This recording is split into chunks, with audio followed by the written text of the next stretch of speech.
My easy-peasy homemade pasta is perfectly designed to hold my vibrant fresh broccoli and tangy cheese pesto, making every mouthful delicious. I'm going to put a pan of cold water on the boil now, and by the time this takes to come to the boil, we're going to make homemade pasta from scratch. We're going to do an easy shape that even a raving idiot can do, right? You're not going to have to struggle like me on the orecchietti. For 2 people, we're going to go generous. We're going to go 2 big handfuls of this beautiful durum wheat flour, right? That's about 100 grams, and you can pick it up in most supermarkets. This is basically semolina flour here. And we're just going to pour water in, right? And we want to kind of make a nice dough. It's so simple. And I'm going to start with a fork, OK? Then it gets a little bit thicker. It looks a bit more like breadcrumbs. And by the time it's too hard to work with the fork anymore, then that's normally a good time to use your hands without getting them too sticky. If your dough still feels a little bit wet, then simply sprinkle in a tiny bit more flour. A little bit of energy to get it off the sides, clean the bowl, and just start moving it. Moving it, moving it. I'm just pulling it back, pushing it forward. There might be technique, but it doesn't matter if you haven't got any technique, just move it. There's no egg in here, by the way. So eggs in pasta is typically more... Yeah, northern Italian, Northern right? Italian. The pasta shape I'm making is so easy, you just can't muck it up. I call it cortecci. Yeah. What does cortecci translate as? Well, the cortecci, look, if you see this tree, it's the bark of a tree. Yeah, we've kneaded this for like 3, maybe 4 minutes. And you can see it's nice and tight, soft. And now we can just take little bits like this, little like marble-sized pieces. And we're going to roll it like this, right? Anyone can do this until you got that. Very simple. Then you take your little fingers. You can put it in flour if you want, and you just dig it in, and then you pull it towards you, right? And what you get is that. I love the thickness there, the little divots. Like Nonna's orecchietti, this shape is the perfect carrier for fresh veg. So the pasta's done. Now the sauce, it's using a fantastic, typical broccoli of this area. This is called cima di rape.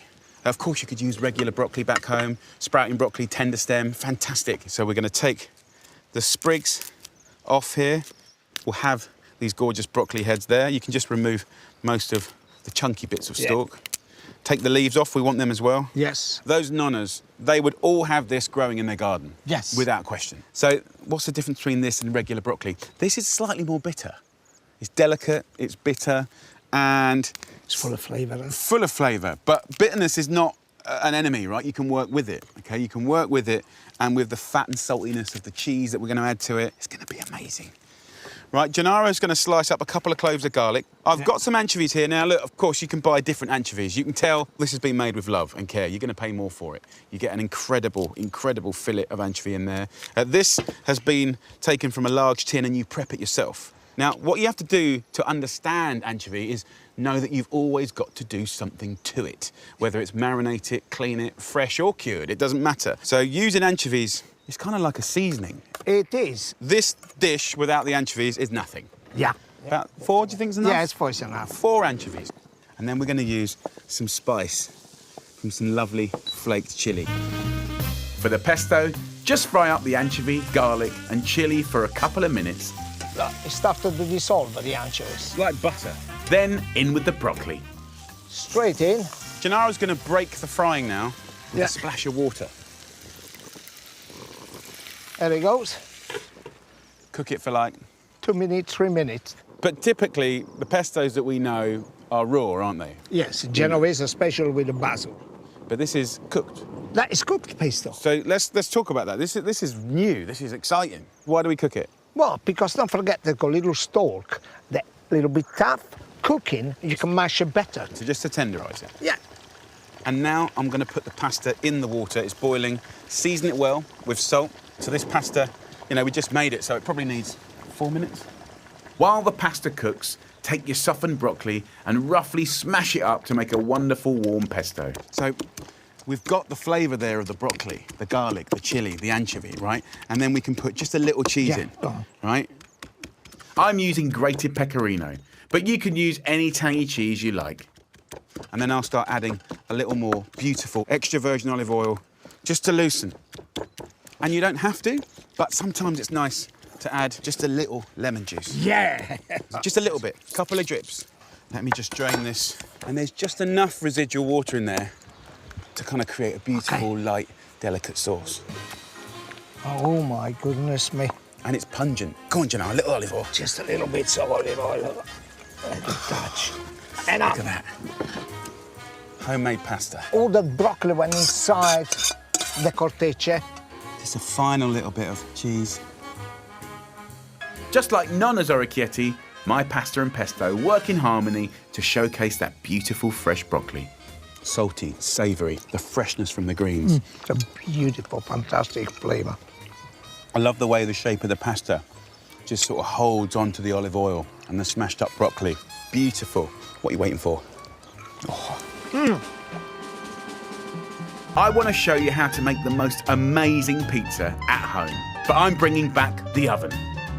My simple pizza recipe will deliver restaurant quality, if not better, from your own kitchen. And just like Nonna Fernandez, the first step to success is the dough. So this is a really good Neapolitan-style pizza-based recipe. It's going to look after you. It's really reliable, it's solid, it works every single time, and it's going to be your best friend. So to start the dough, we're going to go in with 700 millilitres of water. Now, the Neapolitan pizzaiolas specify their Neapolitan water. Now, of course, you could say they're just being funny, but actually it's a hard water. You know, it does affect the way the dough works. Make sure the water is at room temperature and then add 10 grams of salt. Then we're going to go in with just a little handful of flour. It starts to turn it into a little bit of a batter. It starts to feed the water a little bit. So there's a few rules to the best pizza you can make at home. The flour is tipo 00. It means very fine, okay? And it's strong flour. Now we're going to go in with 10 grams of yeast. If you can't get fresh yeast, use a 7-gram sachet of the dried stuff. And that's going to give you a little bit of rise, okay? And then add the rest of the kilo bag of flour. This will make enough for 6 large pizzas. So we're going to mix that up, and Gennaro's doing a beautiful job. It will get thicker and thicker. Now, if you've got a machine, brilliant. Go off, have some fun, let the machine do all the work. But who needs a machine when? Because Gennaro. Once it's mixed into a smooth paste, pop your dough onto a floured worktop and start the all-important kneading process. Gennaro, when was the first time you made your first pizza? What age were you? I think I always made it, one way or the other. Yeah, probably 8, 9. So this 20 minutes kneading is an investment. That's going to hold the air, and when it gets cooked, that's what's going to give you that crispiness and that sponginess, right? Cover and rest for another 20 minutes. Roll into a sausage and cut into 6 fist-sized balls. So once we've got these balls, what we do is we kind of pull it over and underneath. If you've got another way to do it, it doesn't really matter. We want to make these into lovely little balls. And then what I want to do is get a tray and just put some olive oil on the tray. Put in the dough. Cover and leave to prove in a cool place for at least 6 hours, or even better, overnight. The slow rise will give texture and flavour. And that is the basis of the most incredible pizza in your home. The tips to a good dough revealed, I've now got a nifty little trick for getting that crucial crispy bottom. So in the oven here, there's 2 things.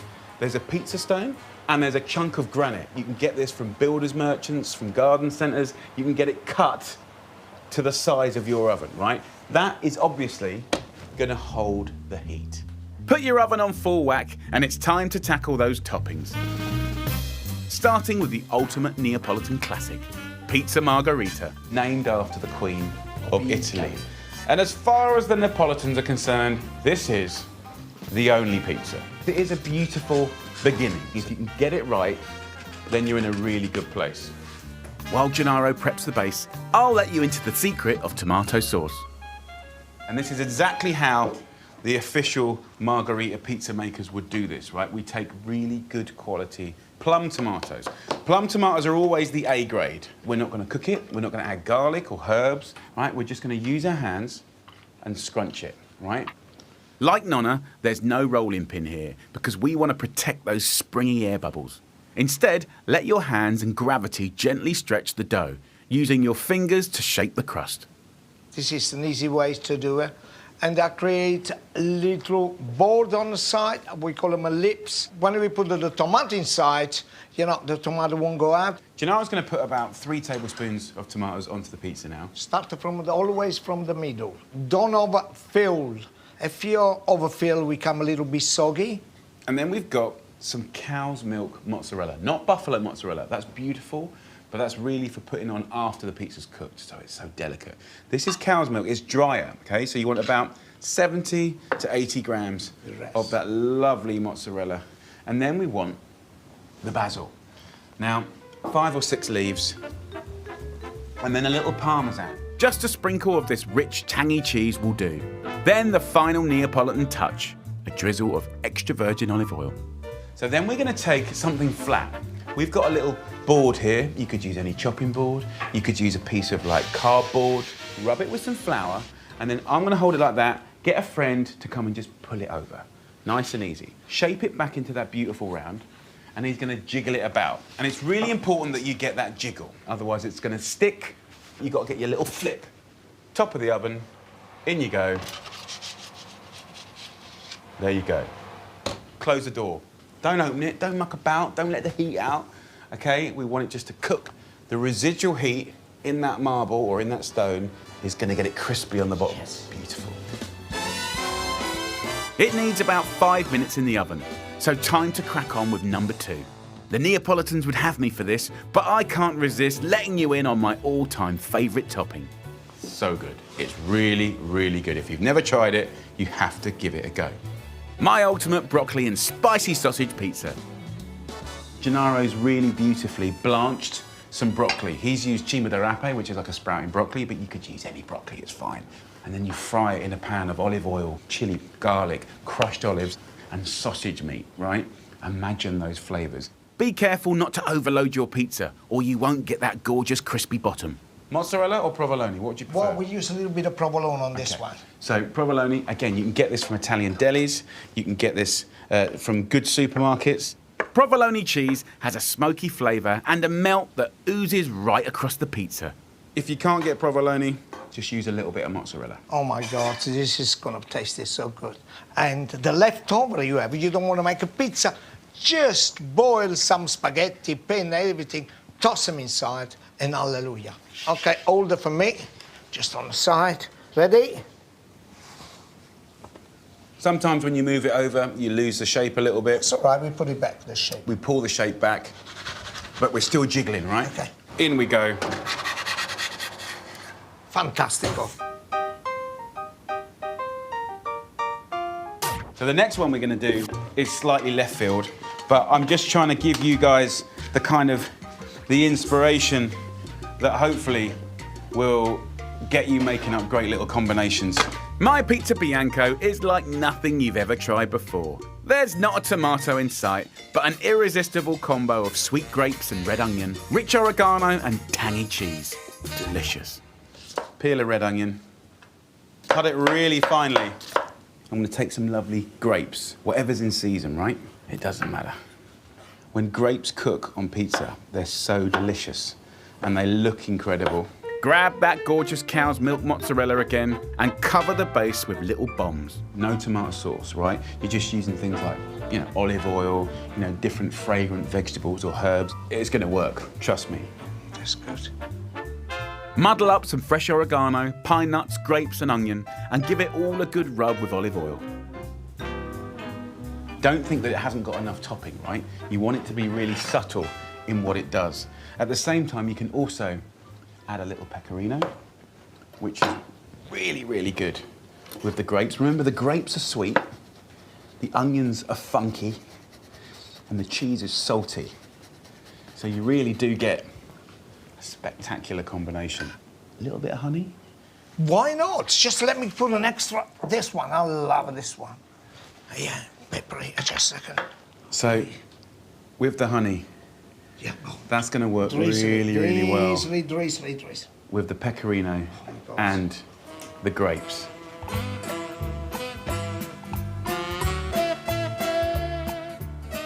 My 3 mouth-watering homemade pizzas with a classic Neapolitan thin base, a crispy crust and killer toppings. a beautiful margarita. So simple. You got those nice big knots of air bubbles, but it's that fine balance between crispy and soggy and chewy. Brilliant. My favourite, the broccoli, chili, sausage, olive and provolone cheese. Crisp, but also stodgy on the inside. Gorgeous.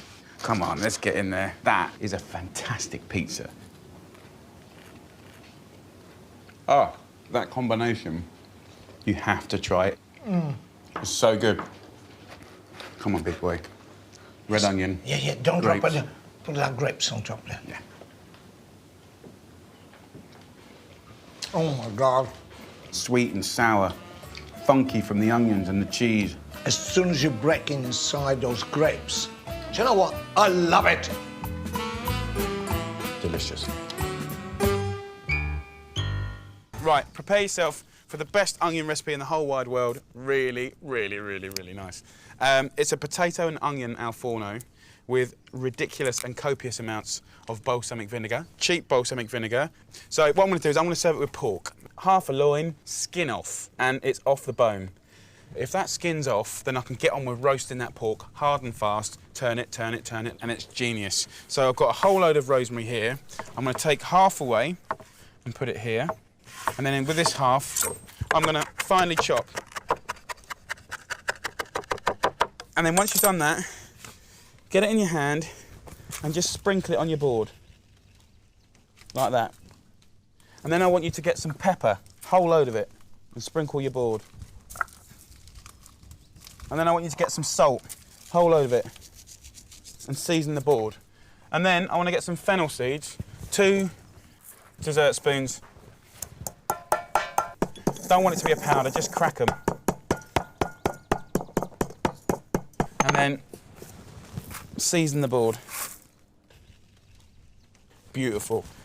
Bit of seasoning, nice. So, get your boy here, skin side down, and push, push, push, push, push. Turn it over, and you see what you get? So you get that lovely flavour sort of encrusted. Don't muck about, you want it to stick to your little darling. And just dip it around, just like that, beautiful. Now, I'm using the wood oven, but you could use a normal oven, get it on about 200 degrees. Get 2 trays in there, a smaller one for your pork and a bigger one for your potatoes. So,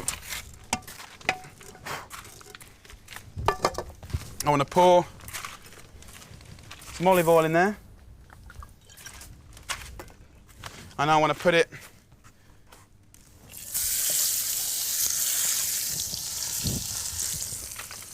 fat side down first. There's enough heat in that pan to get the fat going. That's all you want, that's all you can ask. Turn it over like that. And any of this sort of rosemary action going on here, sprinkle it back in. And you see around the gaps here, this is going to be potential burning area. So what I'd quite like to do is just get a few cloves of garlic and cut it in halves, quarters, and, you know, maybe 1 onion. To have things like celery, onions, bit of garlic in the bottom of your roasting tray just kind of gives you an environment where it's not completely dry. So literally, either side, mix it up a little bit with your, as your father. Lovely. So now in the oven, that'll take about an hour to cook. 50 minutes to an hour. So, with the potatoes, I've cooked them for about 5 minutes, yeah, and then give them a little bit of a chuffing, okay? So, onion duty. So, cut these off.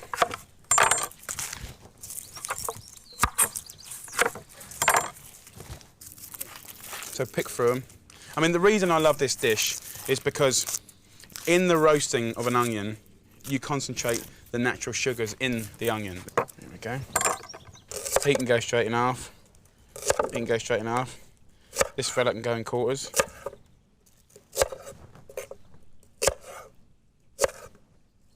There we go. And then this is where the exciting bit starts.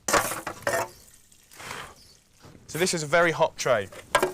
In here, I'm going to add 1/3 of a pack of butter, a little bit of olive oil, some bay leaves in, 4 or 5, and put my rosemary in. So immediately that will start flavouring the fat. And then in with the lovely onions, and then the potatoes. And then I've got a garlic here from the garden. And you know, half it, give it a bash. Get the old flavours going. So, salt it will need, pepper it will need, and then all I've got to do, I don't want to keep it out of the oven too long, give it a little slush about. Here, look at that. So, as soon as you know you've got a bit of shine on the potatoes and the onion, you know you're in good action. Then what happens, and this is the bit which no English person would have the balls to do, right? But that's because I don't know better, right? Is you go and get cheap balsamic vinegar, and I want you to use half a bottle. I want you to go for it. I want you to trust me and just get it on there. Let's go for it, get it in there. It looks wet, it looks sloppy right now, but as this cooks, the fat and the herbs and the garlic will mix and start evaporating and stick around that onion and potatoes and stuff like that. So, back in the oven, brave. And if you can, turn the pork, move and scuff around the potatoes, and in an hour's time, it's going to be heaven.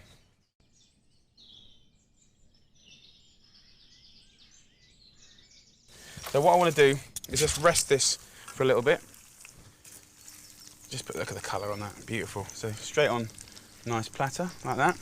And then in here, in the pan, there's fat, which we'll lose most of, and you've got all these lovely bits of roasted onion and garlic. So what I want to do is lose that fat. You could keep that fat if you wanted to, in a little jar in the fridge, and you could put it on roast potatoes or something like that. Just put a glass of wine, or 2, in there. Squash all these garlic cloves, like that. Squash them, because all the stickiness from the bottom of the pan will mix with the wine, and then all the garlic and onions will give it a little bit of thickness.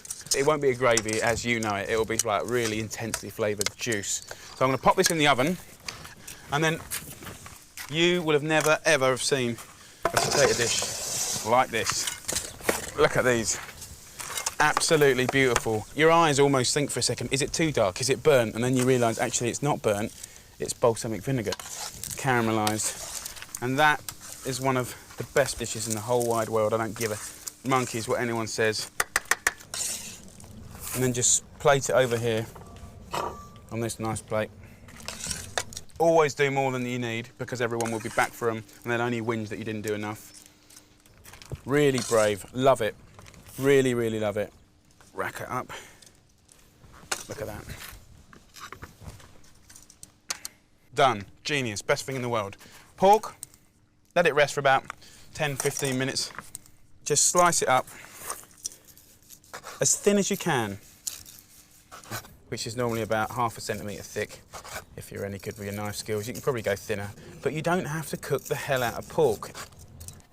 Beautiful potatoes. Beautiful meat. And then this sauce here, I wouldn't even bother. I mean, you can put it through a sieve and do all this, that and the other. It's like a posh version of sort of Marmite juice. It's just really intense. And that. And there you go, beautiful combo, incredible roast pork, amazing roast potatoes, really, really nice. Have I got a treat for you? We're going to make flaming rum and raisin ice cream with crunchy bits. Come on. You'll need raisins, golden sultanas, ginger nut biscuits, quality dark spiced rum, and vanilla ice cream. It's kind of not really a recipe. It's more of a hack, more of a shortcut. But that doesn't make it any less delicious, and it's something I do very regularly. So pan on, little pan. We're going to put it on a medium heat. I've got the kettle boiled. I am going to just put a little splash of water into a pan, and then I'm going to just get a little cup for my ice cream scoop, fill that up with hot water as well, always handy. get some beautiful pre-bought vanilla ice cream out the freezer and let it get to a nice scoopable temperature. This water has just come into a boil. And why? Because we're going to rehydrate some dried fruit, the classic rum and raisin. And if you go to the supermarkets these days, there's a whole world of really delicious dried fruit that you can get. And I want 60 grams each of, you know, your classic raisins, but also there's some fantastic golden sultanas. So it's nice to riff off the classic and big up the beautiful things that they have available. What's going to happen now is that hot water is going to plump up and rehydrate those raisins and sultanas. And when the water's just about gone, then we'll hit it with the rum. But not until we've done the next part, and actually the last part. We're going to use ginger biscuits. So just think about it. It's about those 5 ingredients working really well together. Soft, creamy, crunchy, gingery, exploding, popping, sort of rum and raisiny. It's a good combo. It's a really good combo. So I want to use 6 biscuits and smash them up. All I do is just wrap them up like that and take out a little bit of your frustration. And then you get this lovely, gorgeous little dust. It might only look like a little bit of dust, but this is going to add everything, crunchy bits. Let's get our bowls out, 4 bowls, and take some of our crumbly bits, put that in there, make a little well. Some of our vanilla ice cream, straight in the middle. What's happening now is the dried fruit has absorbed a lot of that moisture. The water's just about gone. At this point, we're going to add the rum, and if you want, you can flame it, which is beautiful for flavour and caramelisation, but you don't have to do that if you value your eyebrows. You want to be a little bit careful. About 100 millilitres of rum, and you set fire to it. What happens is you're cooking away the alcohol. It's going to be more soft and mild, and you can take it like this. If you're doing this at home, light it with a match and stand back. Let the flame subside, then spoon it over your ice cream. By cooking away and flaming the rum, of course, it's softer and milder, and it does start to caramelise the fruit a little bit as well. But it's all gorgeous thing. So crunchy bits, rum and raisin, a beautiful little combo. Undeniably delicious.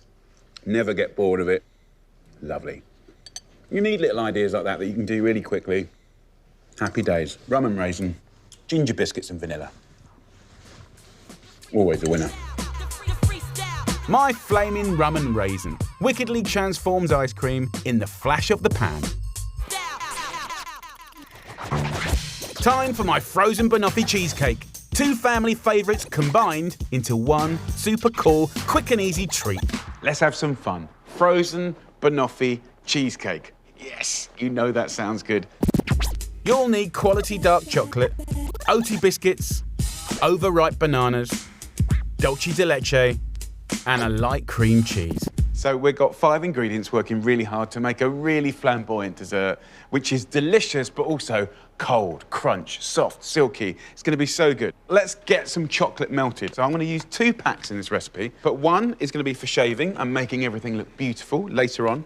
And then the other one, I only need 50 grams of this. I've got a pan with about 1 inch of water, just on a very light simmer, heat-proof bowl on top. So just crack it into the bowl. So while that's just melting, I've got 300 grams of oaty biscuits. So nice quality oaty biscuits in the machine like this. Rattle it up until nice and fine. Super easy. You can always smash your biscuits with a rolling pin, but the food processor does all the hard work in a fraction of the time. I'm going to put a couple of tablespoons of extra virgin olive oil into this, okay? It's going to make it really nice and crumbly when you eat it later on.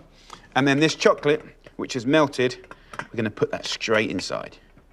And then we're going to give it a really good whiz up, and it's going to be delicious. While the biscuit base comes together, oil a 20cm springform tin and line it with greaseproof paper. OK, so once you've whizzed that up, we're in a really good place where we can pour this gorgeous biscuit base straight into the bottom. And I just want to pack that nice and flat. And of course, as soon as this goes in the freezer, that will set beautifully. OK, so for the filling, we're using 8 overripe bananas. Now, when they go over like this, they go caramelly and delicious, and you get a flavour that you can't get from a regular ripe banana. So let's get that peeled off, and then I'm going to take all of these beautiful bananas and get them in the food processor. And then to that, I'm going to have 500 grams of really good quality cream cheese straight in there, along with a fantastic ingredient, dulce de leche. Basically condensed milk that's been boiled, and you get this amazing caramel. You can just buy it like this. So I need about 225 grams, which is half a jar of this nectar. It's basically toffee fudge. It's just outrageously beautiful. Dulce de leche is your fast track to a classic caramel, making your pudding extra luxurious. So there you go, all whizzed up and ready to go. You simply just pour it in now, and that is like liquid gold right there. Oh, the smell is amazing. And remember, this is not just an ordinary cheesecake, this is a frozen one, right? You got the crunch, the silk, but also the chill. It's gonna be so, so good.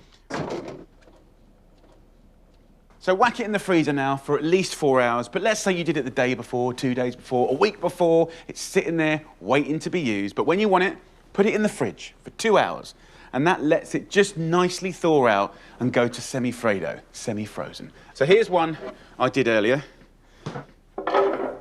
and all I have to do now is just unclick it, and it's gonna be beautiful. Get a palette knife in between the biscuit base and the mould, and I can just take this off. That's perfect, look. And I'm just gonna shake that gently onto the base there like that. So I wanna embellish this a little bit, and to do that, I'm gonna use that second pack of chocolate. Gently scrape your knife down the chocolate bar to create delicate curls and sprinkle liberally over your cheesecake to finish. Very simple to whack together. It's in the freezer waiting for you to decide the time that you want it. And then when you do, in the fridge. 2 hours. This is enough for 10. Yeah, look at that. So come on, let's go for it. Enough talking. Here we go.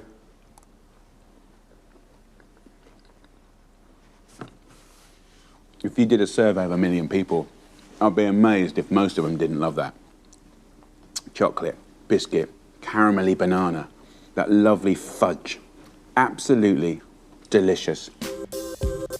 A big hitting dessert that's effortlessly easy. Trust me, this super cool treat is gonna be an all-new family favourite. We are going to make the most amazing dessert. We're going to do a Tatt Tan. You will not believe that we can do this so quickly and so beautifully with 5 ingredients. You'll need mixed juicy plums, ground cinnamon, maple syrup, all butter puff pastry, and vanilla ice cream. Inspired by Canada, right? Maple syrup, cinnamon, beautiful seasonal plums. So it starts here with pre-bought all butter puff pastry. It's many layers of pastry and butter and pastry and butter. So much care and love goes into making this. It's an amazing thing for sweet or savoury items. So there's our pastry already done. Now, we're going to get this going so quickly you will not believe. Use a 26cm non-stick oven-proof frying pan. Let's get it on a high heat and let's get our lovely plums. 600 grams. You can use these or represent whatever is fantastic and in season, right? Peaches, apricots. I've even done it with rhubarb, really nice. So just run the knife around, twist it, just get that little stone, pull it out, put the fruit straight into the pan. I'm just gonna add a splash of water, a couple of tablespoons, just to soften up the plums a little bit. Little shake up. And then the maple syrup, liquid heaven. I mean, what is lovelier than maple syrup? 120 millilitres goes into the pan. Give it a little chivvy around, bring it to the boil, and now it's spice time. So we're gonna use a little level teaspoon of cinnamon. You've gotta go subtle on this stuff though. Just a level teaspoon goes in, sprinkle it in from a height. It smells incredible, and that's it. It's pretty much done. All I wanna do now is, let's get the puff pastry, turn it out, and I'll put it straight onto the pan. No mucking about, straight in like that. And then we can pull in the pastry. Right, almost push the fruit into the middle. Don't use your fingers at home, use wooden spoons. So really push your pastry into the sides. And then you can see here the little bits of maple syrup and fruit juices getting in there. And that sort of jammy, juicy part will really caramelise on that edge of the puff pastry. It'll be the most beautiful bit. So in the oven it goes. I like to put it in the bottom of the oven for 15 to 20 minutes at 220 degrees Celsius or 425 Fahrenheit, and it'll be golden, crisp, it'll be jammy and caramelised around the edge, the fruit will be beautiful. What I would suggest you do now is get some nice quality vanilla ice cream, either in the fridge or at room temperature, and by the time that's ready, that'll be perfectly scoopable. Check your pud after quarter of an hour. That's all it takes to puff your pastry to perfection. It looks amazing. Just have a little look at it as it is, blipping away, caught, gnarly, steaming. But if we let it cool down, it's gonna stick to the pan. So we need to turn it out quick. So to do this, you wanna be a little bit careful because, you know, caramel's hot, sleeves down. Put something like a platter or a board on top of our beautiful Tatt Tan. And with confidence, grab the pan, nice and safely, grab the board and do a nice little twist. 1, 2, 3. Be extra careful. Make sure you've got a firm grip and flip. The colours are phenomenal. Get all of the caramel out of the pan. Look at that. The fruit, the juice, the caramel, you know, the cinnamon's there, the maple syrup. Come on! Let's portion some up. So you're gonna get 6 out of this. So a nice generous wodge. Come on, look at that. It's so beautiful. So over to the plate. And then vanilla ice cream, an absolute must with this. And where you've cut that beautiful portion, just get some juice in and just put that over the top. And if you've got good cold-pressed extra virgin olive oil, tiny, tiny little drizzle over the vanilla ice cream. It's amazing. Enough talking. Time to tuck in. Want to get a bit of everything.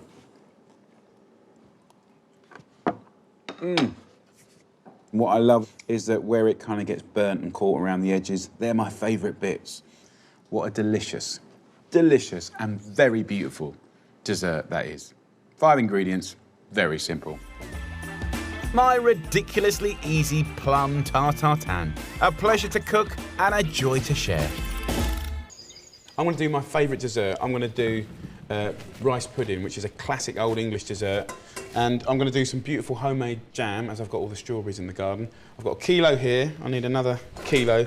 Jam's a funny one. I used to make it with my mum when I was a kid, and she used to sort of make great jam, and it used to last a long time. She used to use pectin sugar, which is sort of a natural fruit thickener, but we're not going to use that. And she used to use equal quantities of sugar to fruit. But I do my jam slightly differently, and the trick is you don't want the jam to last forever. You want it to last just until next year. So less sugar, less cooking, and you get something that tastes 10 times better than your usual stuff. I've got 2 kilos, which is kind of the smallest batch I'd ever do, really. There's no point in doing less than that. But, you know, you can do it, it's so quick, you can do a few throughout the season. I'm going to give them a quick little wash, just to get any sort of dust and stuff off them.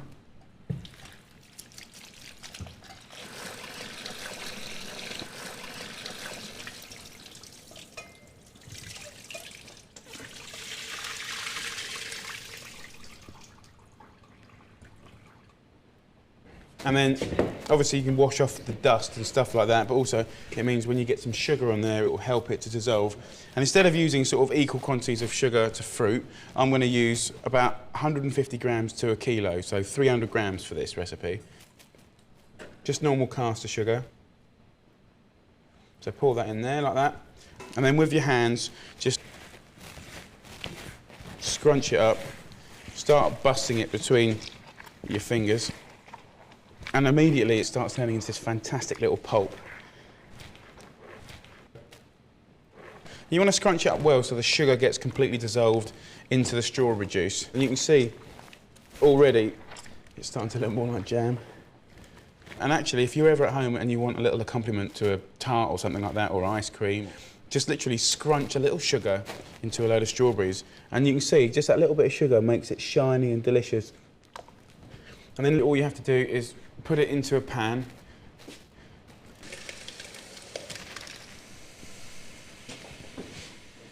Bring this to the boil. As soon as it comes to the boil, turn it down to a medium heat.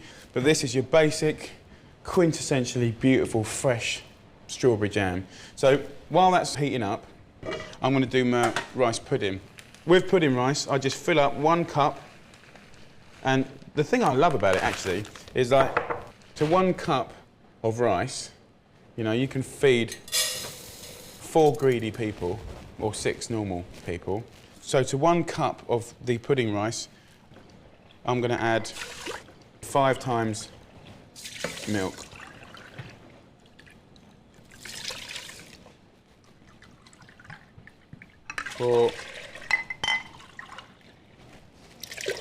So once you've got the milk in there with the rice, I want to use some vanilla. You could just split this vanilla pod, put the seeds and pod in there and sort of simmer it up, and that will be delicious. But what I do is every year I get like 10 of these, wazz it up in a food processor with a couple of kilos of sugar and make my own vanilla sugar. And if you smell it, it smells fantastic. So all I want to do is just sweeten it a little bit. So I'm just going to put 2 heaped dessert spoons in. I don't want it to be really sweet because I've got the jam going with it. And you can bring this up to a simmer and then turn it down to sort of like a medium-low simmer. And I'll put the lid on top as well. So keep an eye on that. And then this over here, you can see all the foam that's come to the top. Well, we don't want that foam. So every couple of minutes, every 5 minutes or so, come back to your jam, give it a little skim. So very simple. Fresh jam on. That's going to be about half an hour on a medium heat. Got my lovely rice pudding on, 20 minutes on a sort of medium-low heat. And there you go. Really, really simple.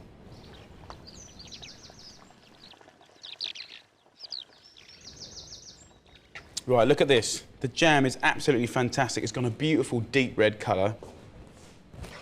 It's smooth, but there's some chunks in it as well. Let's have a little taste.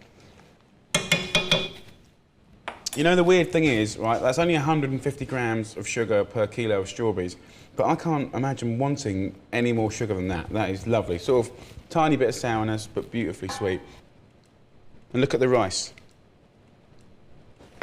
You can see it's quadrupled in size. Rice is really thick and, well, thick but also creamy. Really nice. If you want it a little thinner than that, you know, the 5-to-1 does definitely work, but different rices vary a little bit. And all you have to do is just tweak it with a little milk. You want it to sort of be oozy, you know, quite moist, oozy.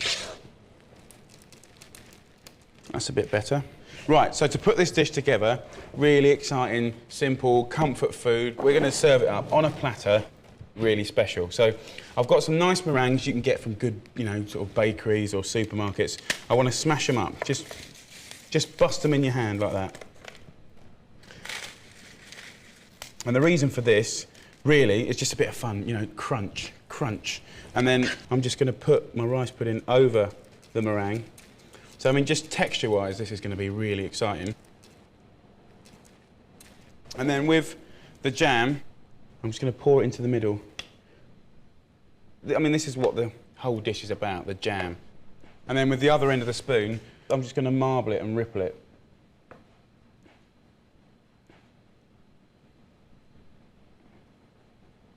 Love it. And then just to finish it, get some more of these meringues. And then some strawberries, or I've picked a load of lovely little wild strawberries. Beautiful fresh jam, lovely rice pudding, crunchy bits, and those lovely bubble gum wild strawberries. And I'll tell you what, people will be fighting over it. Fantastic dessert.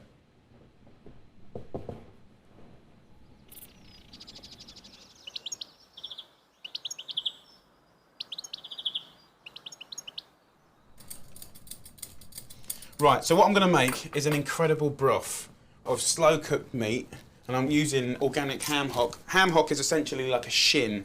I've simmered it for about an hour and a quarter, and shin's got to be one of the cheapest cuts I like the smoked one because you've got another dimension of flavour. But even if it's an organic piece of meat, you can still afford to get a hog.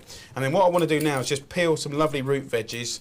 The root vegetables make the broth. And the smoky flavour from the meat really makes the vegetables taste really big and delicious. So peel this back, and then we can cut it into quarters. Like that. I've got some shallots. You could use onions if you wanted to. Just peel and take the ends off the shallots. Okay, and then I've got some nice celery. And literally what I want to do is just click off the outside leaves, and this heart here, this is where it's at. So what I'm interested in is that part, okay? So I'm going to take this end off, right? In the middle here will be the most incredible yellow leaves. Delicious, fragrant, tasty. And the green ones at the top of the plant, that's getting a bit green. Bitter, horrible, miserable. So keep these yellow ones, put them to one side. It's actually this part here. That is what anyone that knows and understands cooking gets excited about. That bit here. So all I've got to do now is just bung the carrots straight in here. Onions go in. The turnips and the celery heart go in. Also, I've got a bunch of potatoes. You've got a whole selection of veg going on. You've got the lovely smoky meat broth. You've got the ham that's getting to the shreddy stage. What we haven't got in there is loads of fragrance. So bay leaves, parsley, thyme, delicious. But the real hero of this dish is the cabbages in the garden. So I want to go and pick some of those beautiful spring cabbages, and then I'll come back and finish this whole dish off.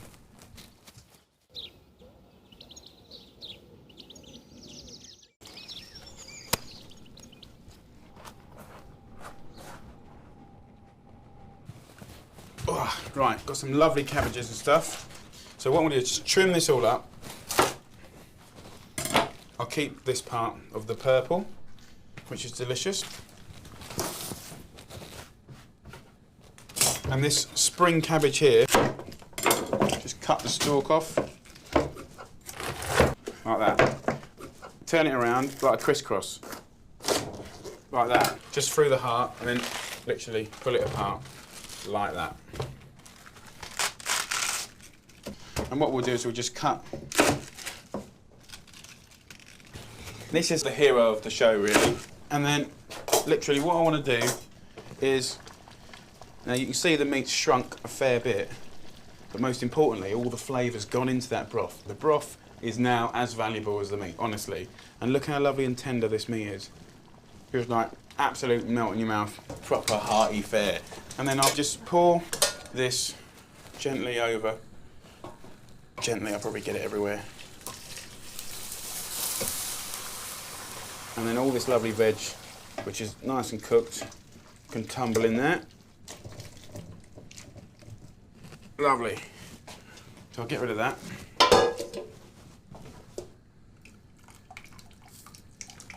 So this veg and meat can just sit here or on a draining board. It will cool down a bit, but I'm going to reheat that later. Now this broth here, I'm going to put in my cabbage. Like that. So my cabbage, the quarters of cabbage, just like that. Lovely red cabbages. Let's have it. That can go on top. And then my little sprouting broccoli and broccoli spears just put on top so that you don't even have to push that in the water, that will steam. So you've got the white cabbage, cook, cook, cook. Purple, slightly less cooking. And then the broccoli bits, just sort of steamy, steamy. As you bring that back to the boil, that'll be cooked. So while those cabbages are just cooking, what I'll do is I'll get this meat out. Look at that. And you can see it's beautifully cooked.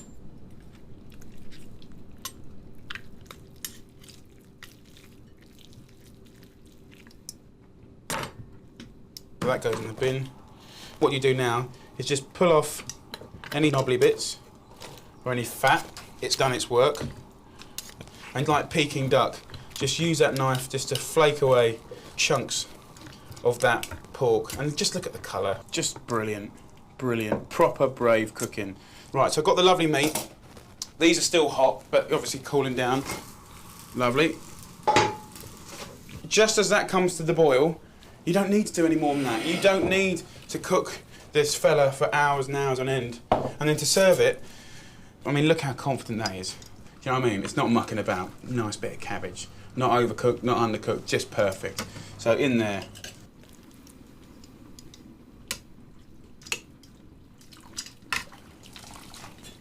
Just fill the plate up like that. And then the potatoes and stuff like that, you just pile them on top, like this. Carrots. We've got the celery here, which is quite interesting. I just literally run my knife down here and then hang that around the plate. And that's kind of it, really. Just get the nice meat, pile it in the middle like that. Hearty, proper cooking, and put that over the top. That will reheat and re-shine and re-moisten all of the vegetables, all of the meat. And then to finish, I get these celery leaves, a few fennel tops from a height, bit of olive oil over the top. Just serve that with English mustard, good broth, good meat, good veg, incredible. Look at these beautiful carrots. Purple ones, I've got the yellow ones, orange ones, and you know, it almost seems a shame to actually cook them in the first place. So I'm going to do a really, really nice, fresh, sort of Indian style salad. So what I've done is I've got all my carrots, I've got a speed peeler like this, and I've literally just peeled the carrot to sort of get that first layer off. And then once they're all sort of nicely peeled, just carry on peeling like that. And what happens is you just get these lovely wafer thin sort of bits of carrot. Carry on sort of peeling and peeling and peeling and peeling and peeling all of the carrots. And then what I've got over here is I've got a pan of minced or ground lamb. And literally all I've done is put it in a hot pan, just get it really, really crispy. So what I want to do to spice these lovely crispy bits is use some garam masala, which is like a combination of several spices, and to be honest, everyone has their own little way of doing it, but it's quite nice fragrant spices. So 2 teaspoons on there, and literally just toss that and the fat and the lamb will immediately sort of stick to each other, and a good pinch of salt. We'll carry on letting these go crunchy. I want to make a dressing, and as I said, it's Indian vibed. So what I want to do is get some shallots, 2 or 3 shallots. So very quickly, I want to finely chop these. Now you've got to make sure you finely slice it. And there's absolutely no place at all for sort of having big chunks of onion in your salad at all. I'm going to put this shallot into this bowl. I'm going to get salt. I want the juice of 1 lemon. Then I want a thumb-sized piece of ginger. Just peel the skin off. And then with this, you can use like a coarse grater. If you were to chop it, well, you could chop it, it'd just take a while. I say a thumb-sized piece of ginger, sort of, kind of a good heaped teaspoon. And just get that straight in. So, you know, really fresh flavours. And then what I want to do, in this pan, I just want to toast a teaspoon of cumin seeds, right? Now, the reason I'm toasting it is because they're a spice. They're essentially a seed of a plant, and they've probably been sitting in a jar or a package for like quite some time. So just by toasting it, it's just waking it up a little bit, getting sort of the flavours going in there, and I just want to smash it up in a pestle and mortar, straight into there, like that, and then just crack it. And you can really smell that. I mean, really, really nice. And as soon as you sort of cracked it, you can shake that into the dressing. Mix this in, and that's the basis of your dressing. Just now hit it with some olive oil, just about 3-4 tablespoons. So I'm going to pour this dressing over these incredible carrots. I quite like to, you know, freshen it up with fragrant herbs. So just a few bits of coriander, and then some mint is another optional, because mint and carrots, brilliant. Just a few. I mean, it's not, I don't want to sort of make them a massive ingredient, just a little bit of colour and a little bit of fragrance. So I just want to quickly dress this prick it up, shake it. Beautiful. Look at that. And then with these crispy bits here, these are obviously red hot and spicy, really, really crunchy. So with that sort of zingy carrot, it's going to be really, really nice. Look at that. And then just want to get a really nice handful of your carrot salad. And then just to finish, all I do is just some sesame seeds. Like that. And literally that's the sort of snacky thing that I would love, just with a bottle of beer and, you know, a couple of heated up naan breads, or, you know, crack some poppadoms or something like that. And, you know, something a bit unusual.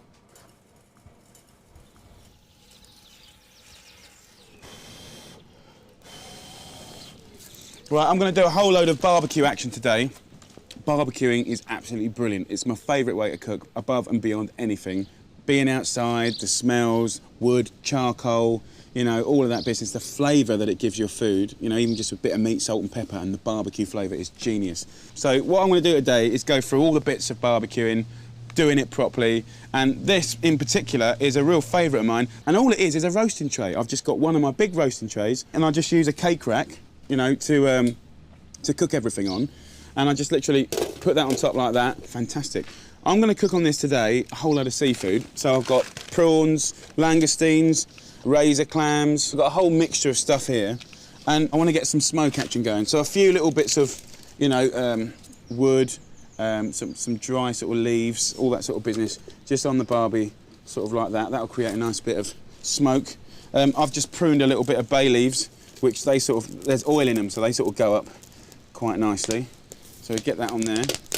Give it a little bit of blow. And then let's get our langoustines on the bottom. Razor clams can go on the bottom too. A few prawns. Then let's build the mussels in and around. Clams like this. And you can see the smoke coming up now. Brilliant, we're loving all of that.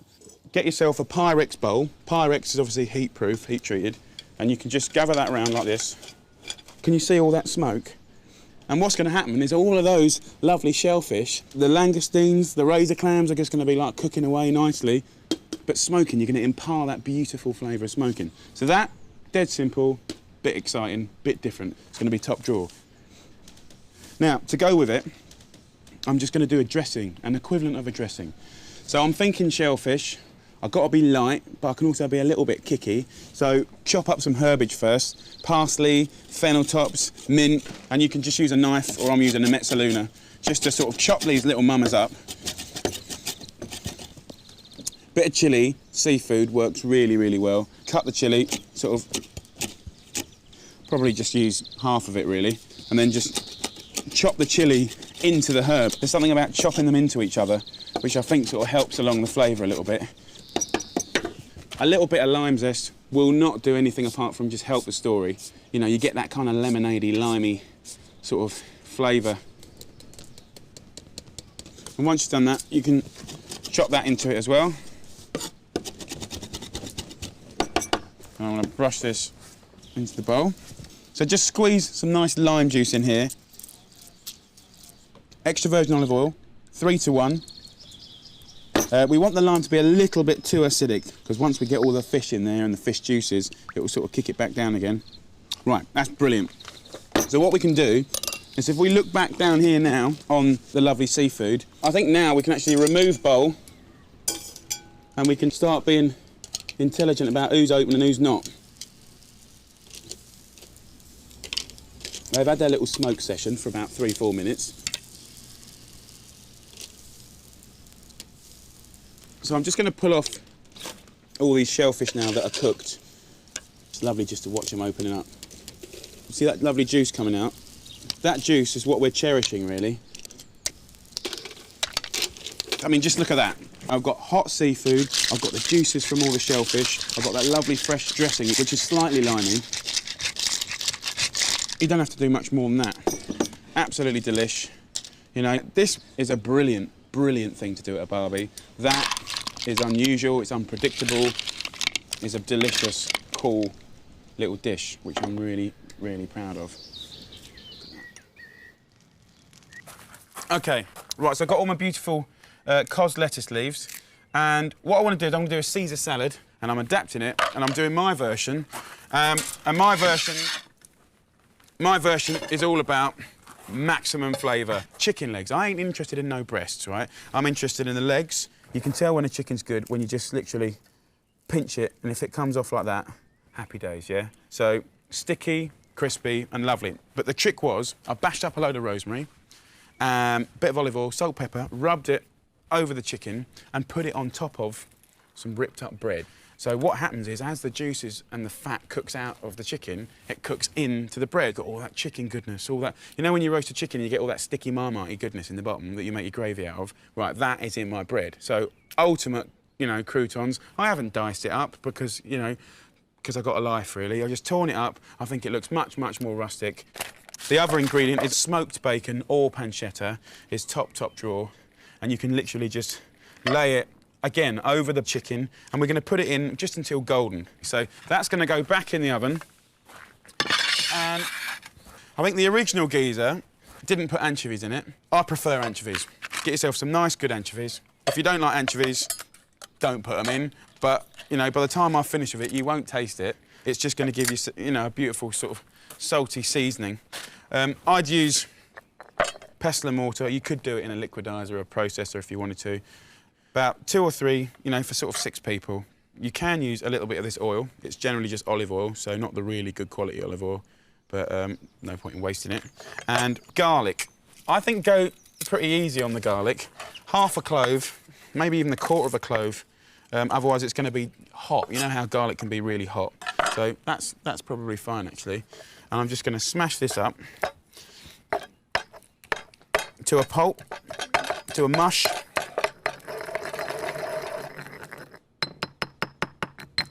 And I'm going to put a little bit of creme fraiche, little spoon like this. Not loads, just I want to make it creamy. I don't know. I think it's quite nice, okay, to put it in. What does it give?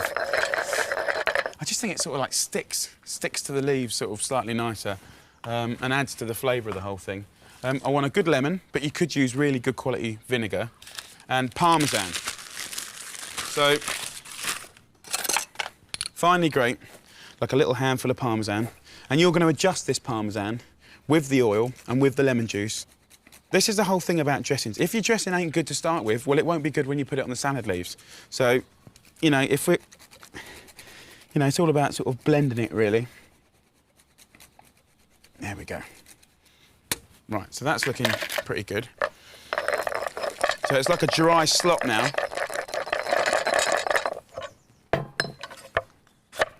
Lemon juice.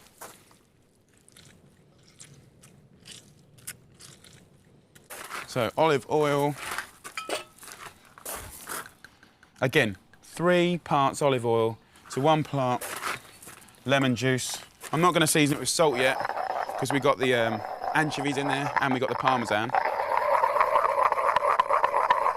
And I think that's pretty good, actually. You want that balance of like the hum of garlic, the roundness of the Parmesan and the oil, but you want that cut of the lemon or the vinegar. It's got to cut through a bit, yeah? So, here we go.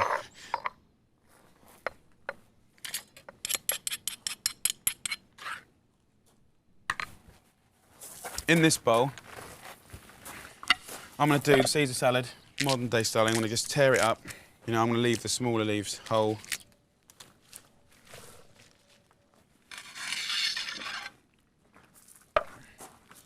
Now let's check my chicken.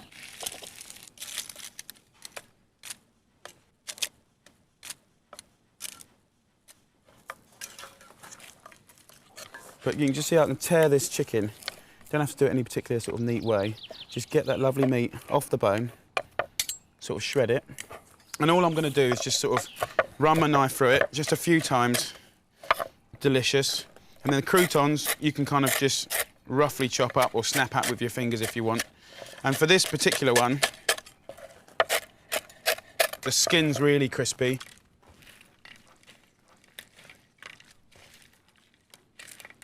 It can go in warm, so it's essentially even a warm salad now.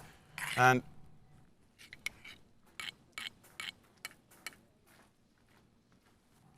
just enough Don't want it to be ultra heavy. Dressing it just like we did all the other things. Let's have some more breadcrumbs because that is delicious. Ah.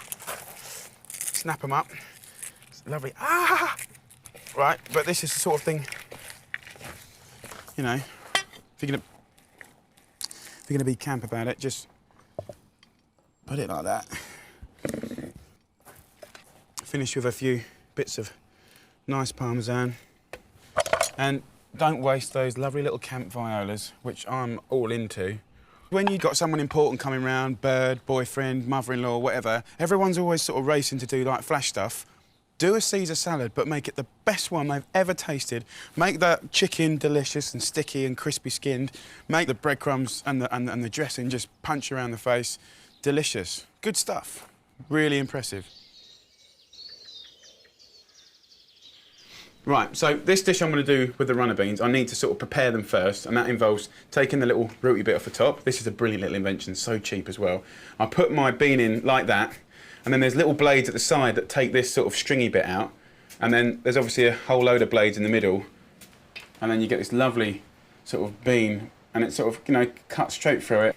Absolutely fantastic, right? And then with that, you can just boil them, a bit of salt, pepper, a little bit of butter, delicious. But I want to sort of take it to another level. And if you can't, you know, get hold of one of these brilliant little cutters, what you can do is just get a sort of a normal peeler and just run it down the side like that, just to get rid of the stringy bit.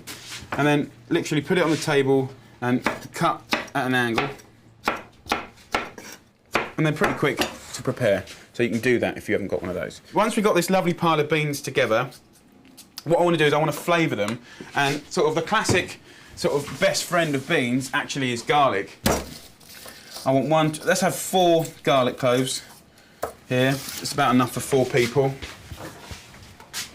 And then just take the end off, give it a smack, and we can peel these. I've been to so many restaurants where either you have a bean salad or something like that, or you go and have beans as a side to one of your main courses you've had, and you eat it, and it's sort of like, it's like rubbery, it's like, and as you're chewing on it, like your teeth are all squeaking. And I tell you what, that's the worst thing in the world. It's as bad as nails down a chalkboard, you know what I mean? It's or anything like that, horrible. So cook the beans properly, you know. So once we've got that, just chop the garlic up. I just want to get this together, a little bit of olive oil. I've got a sort of, you know, reasonably wide sort of casserole type pan here. Just get that in the pan. Keep your eye on it, don't want to burn the garlic. Get some nice anchovies. I'd say a little tin like this, 10 fillets. Get it in there, bit of the oil as well. If you look at this now already, I've only put it in the pan sort of literally seconds ago. It looks like I've dropped little lumps of chocolate in there. It's completely melting. And to go with that, I want to put a little bit of chilli in there. 1 chilli, add the chilli to taste, whatever sort of gets you going. I don't want to make it hot. Give it a little stir up. So the anchovy, chilli, oil, and the garlic back on the heat. You can turn the heat right up now. And then I'm going to add passata. I'm just going to pour that in.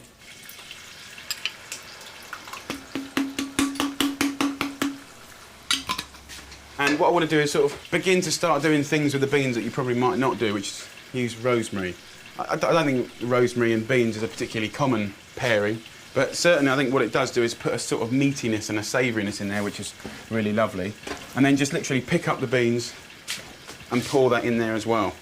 So what I want to do now for sure is season it with salt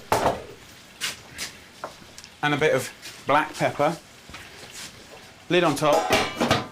So that can kind of tick over there. I'm going to serve it with a nice lump of monkfish. Monkfish is a wicked fish, but you could use any sort of equivalent white fish. And if you look at it like that, you can tell that it's kind of like, it's about 1 centimetre thick here, centimetre thick here, and about 1 inch thick there, which is not the end of the world. But what I want to do is I've got a little trick to sort of even up the cooking time so it's all cooked perfectly at the same time, and also speed up the cooking. So what I want to do is just get a nice bit of fish like this, get a sharp knife, I want to put it in here, sort of carefully slicing halfway through, stopping, opening it out like a book, like that. And then just carefully cutting down that little seam. Look at that. What we've done is completely even out the thickness of that fish. We call that butterflying, and if you want, you can put some little scores down here as well, for no reason really than to give it a bit of character. Also, a few little nicks stops it from sort of curling up when you cook it. So I'll do that with this one again. If you look in at the middle, 3/4 of the way through, stop, open it out like a book, and then a few little corrective sort of things. And I like that, little tips like that. You can do that with a chicken breast, because you know how fat one in thin, open it out. You can do that with like a fillet steak. You know, you can get, you know, a bit that thick. Lovely. So we've got that. So I want to season this with salt, pepper, a little bit of olive oil. And I've got a griddle pan on over here. I want the pan completely dry. I want it preheated on full whack for 5 minutes. I want the windows open, the fans on, and I just want a little bit of olive oil patting on here. And that fish will literally only take 3 to 4 minutes to cook, right? So if we have a look over here, right, look at that. Let's have a little try. It's only been cooking about 4 or 5 minutes on a high heat. It has softened, but I want to cook it a bit more. And you can see it's not, you know, a grey and miserable dish. You know, it's got colour, it's got vibrance. You know all the flavours that we put in are going to just make it fantastic. Lid on. Right, fish. Very hot.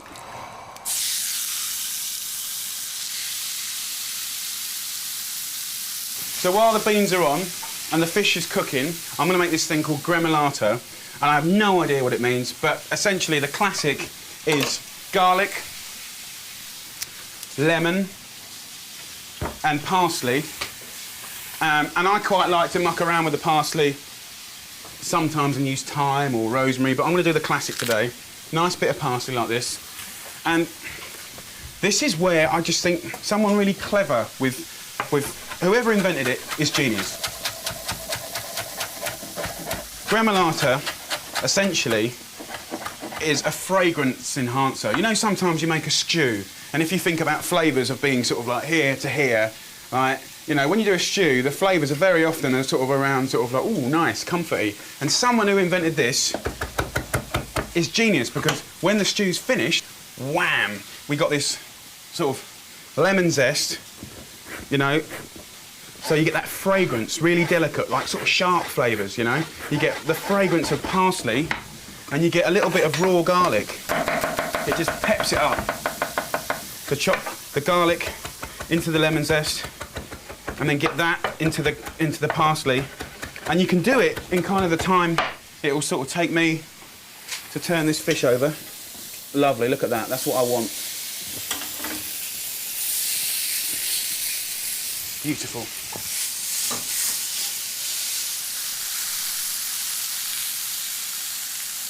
Right, so I've finished that gremolata. Now, let's plate up. I haven't checked my fish, but I just know it's cooked. So I'll take that off. Right, so let's plate this little mama up. Let's give it a stir. Absolutely delicious. But what I will do, especially as we're cooking it with fish, is I just want to sort of zing half a lemon juice into here. Right, look at this. So, look at that. Make sure you get lovely sauce over the top. Look at that. Nice bit of grilled fish. And all I would do to finish that, a few bits of ripped purple basil, or you could use normal basil, and then the lovely gremolata over the top, and some good olive oil. And that is a great dish.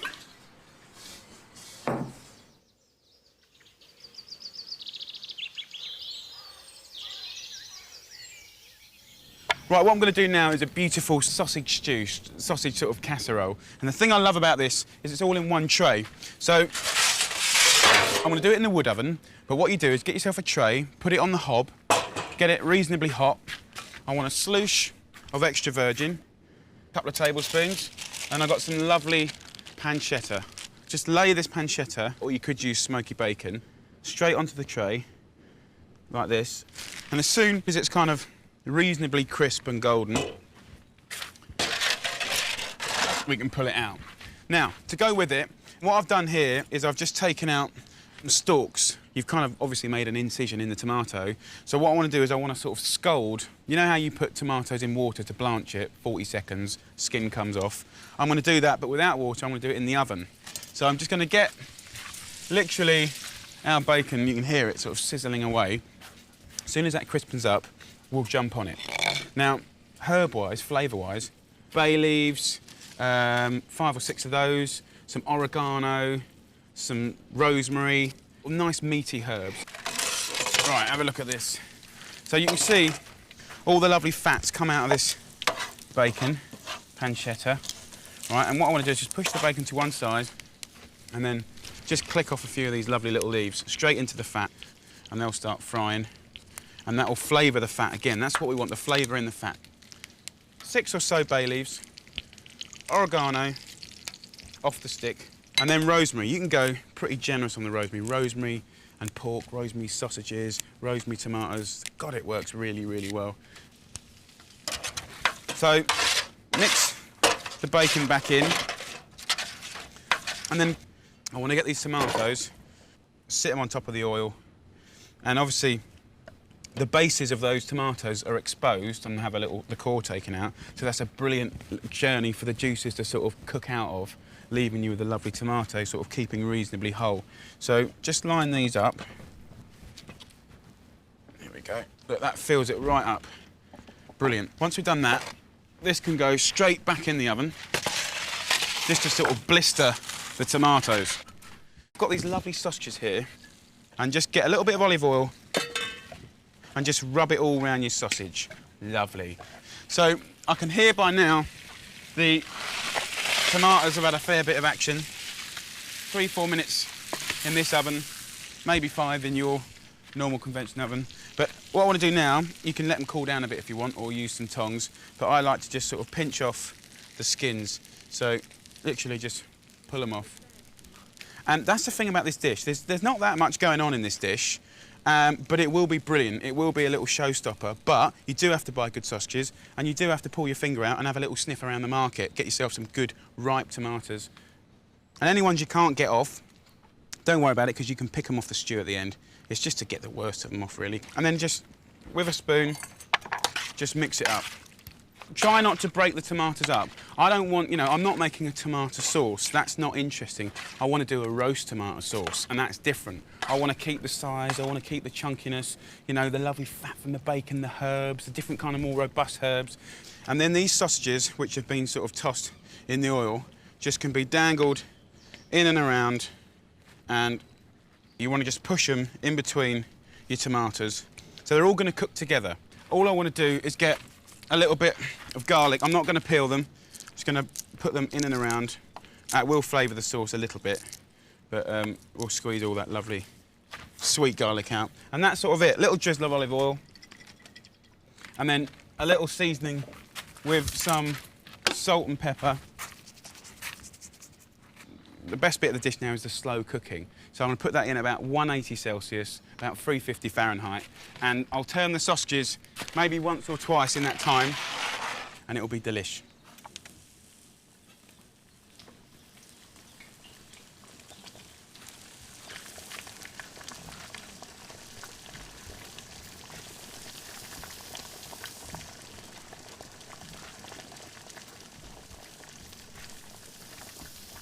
Look at this. Come on!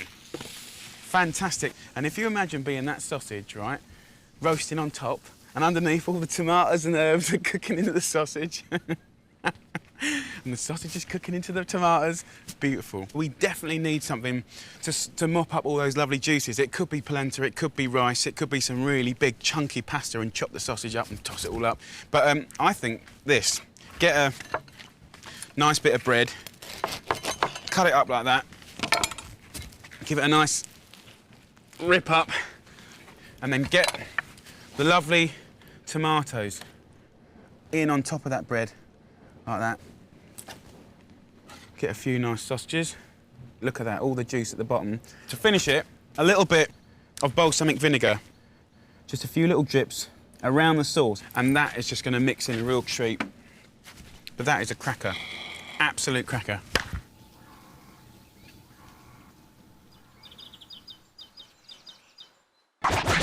Time for my cheeky chocolate mousse. A quick and easy treat, supercharged with a cherry flavour bomb.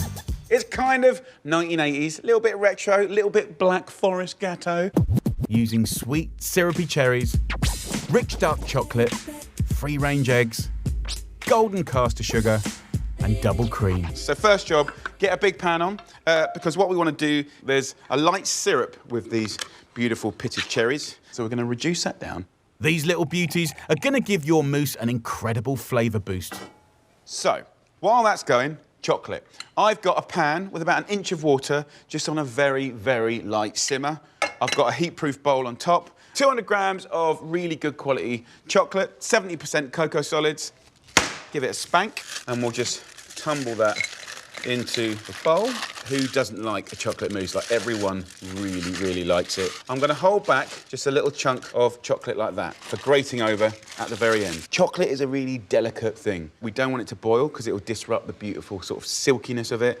And also, we don't want the bowl to touch the water either. While the chocolate melts, you've got just enough time to prep the rest of the pud. OK, mousse. We want air. We want lightness. So we have to make that, earn that. So we're going to do that the old-fashioned way, with egg whites. So we're going to have 4 egg whites. I'm going to pinch the little yolks away like that. I do it like that, but you separate your eggs any way you want to. So yolks in one, whites in the other. Very importantly, a little pinch of salt. The salt will strengthen the albumin. The salt will strengthen the eggs. Look it up. I can't say it. Incorporate that air. You can see I'm angling the bowl. That's forcing air into it. In the time it takes to whisk your whites, your cherries will be reduced and syrupy. So look, the chocolate is melted. We'll take that off, and that can begin to cool down. What's nice about reducing these lovely cherries is you're intensifying flavour, colour, sweetness, of course, and then with that comes shine. So you want it to feel luxurious. I'm going to turn that off now. While the chocolate and cherries cool off, it's back to your yolks. 4 egg yolks, have 2 tablespoons of golden caster sugar, and then 200 mils of double cream here. So whisk up the cream, egg yolks and sugar. And if you sort of start looking, it's getting really beautiful. Maroon colours, chocolate. We're going to go now from our chocolate to our cream and egg yolks. And we want to do it while it's warm, so we keep it really silky. And there's a sort of semi-clean bowl, but if there were kids around now, that would be absolutely attacked, as it should be. And then we're just going to use the whisk to mix that up. Really, really nice. Look at that, come on, gorgeous. With the chocolate thoroughly mixed, it's time to bring everything together. We've got the chocolate in the egg whites, and I'm going to just use a folding action, spin the bowl and fold the mousse.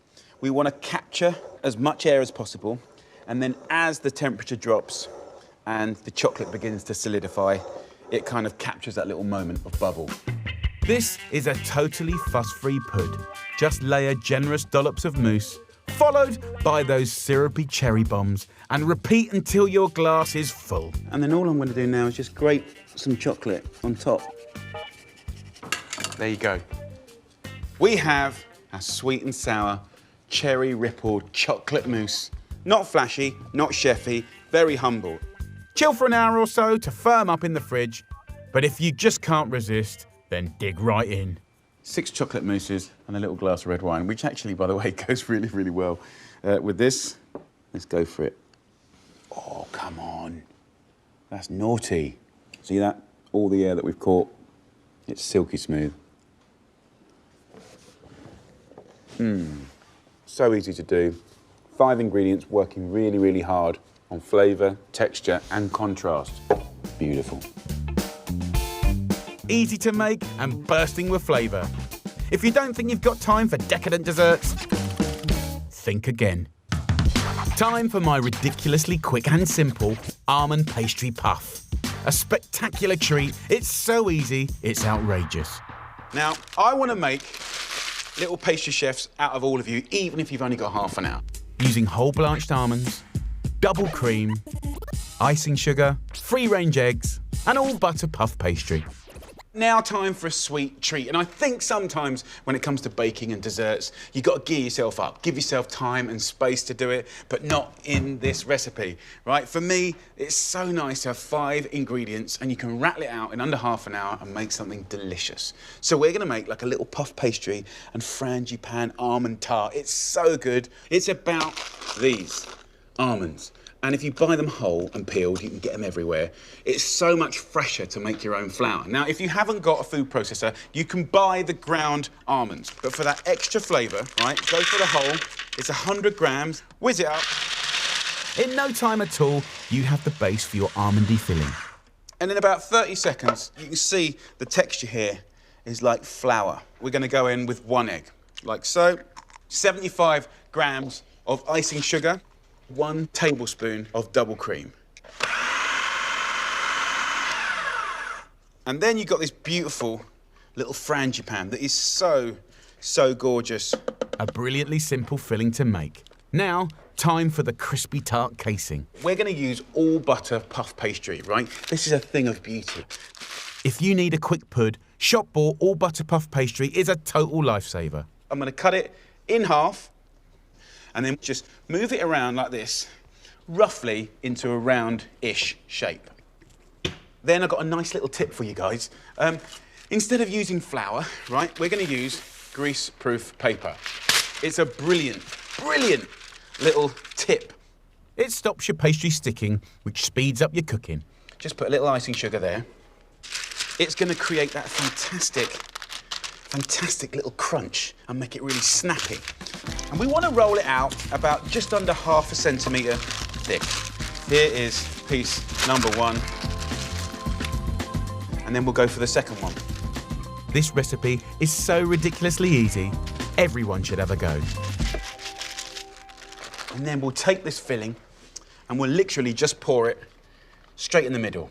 And what's amazing is the amount of flavour that comes out of just 100 grams of almonds. It's really delicious. So you can just move this around. And I'm just going to lay the other piece of pastry on top. Kind of like a giant ravioli. Simply cover with a plate and trim. And then use a fork to mark the edges. Just put a little icing sugar on top again. This will stop the fork from sticking. What's quite nice about it is we're not using any flashy pastry equipment. Fork, plate, greaseproof paper, 5 ingredients, and you've got a lovely, lovely, delicate little dessert. Well, just get your finger and just gently, gently push into the middle without breaking it. And then take a knife and just do a little score.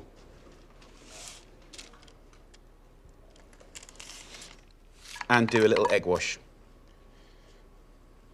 And then, my friends, we are ready to rock and roll. Bit more icing sugar. And in the oven it goes for around about 15 minutes at 220 degrees Celsius, which is 425 Fahrenheit. And it's really important to put it right at the bottom of the oven. That way you get a really crunchy base with a lovely sort of delicate poofy top. Really nice.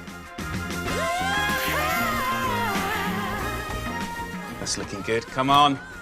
Whoa! Sugar caramelizing. And you've got to be just brave enough to let it start to catch. Can you see that? Absolutely beautiful. Look at that. And by putting it on the bottom, you can see, oh, look at that. It's nice and crispy. I love it. The simplicity of this is outrageous. And whether you're a professional, whether you're a good pastry maker or a total beginner, 5 ingredients, a little bit of love, no technical equipment. And now, you can hear how crunchy it is. What a treat. A few simple shortcuts and you've got one of the best little pastries you've ever made. Very beautiful, very simple,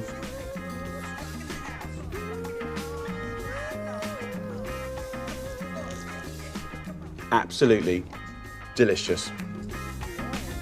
If you think you haven't got time to bake, think again. No tricky techniques, just uncomplicated cooking at its best. Right, I'm going to do a really delicious chicken tray bake. Dead simple. I'm using a thigh of chicken, by far tastier than boring dry old breasts. Loads of flavour as long as you cook it right. And I'm going to show you how to take the bone out. First of all, just run your knife down that bone, just like that. 1, 2, and then you can just pop your knife under here and just run it out like that. And then with this bit, scrape it almost off. Now you've got the bone off, throw that away, and then do nice double finger sized pieces. Just like that. So once you've got your chicken, pick it up, take it over here, put it straight into the pan, skin side down, and that will naturally start frying the fat out of the skin.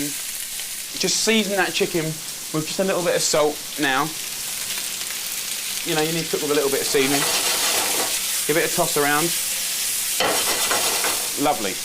Got some nice new potatoes there, and I've got some tomatoes. Now I'm going to do a potato and tomato sort of roasted tray bake really with the chicken.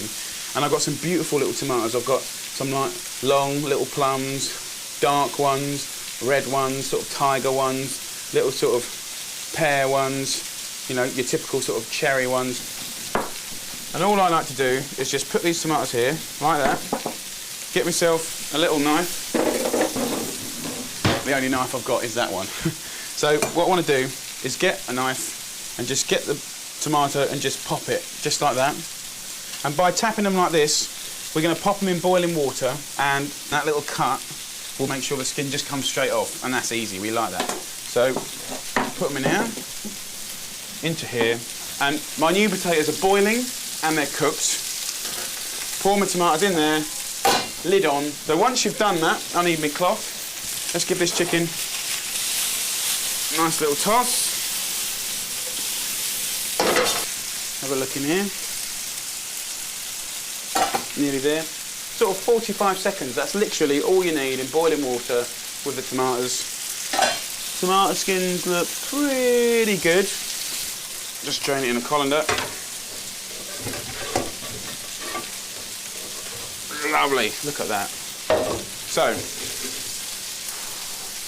nice position to be in here.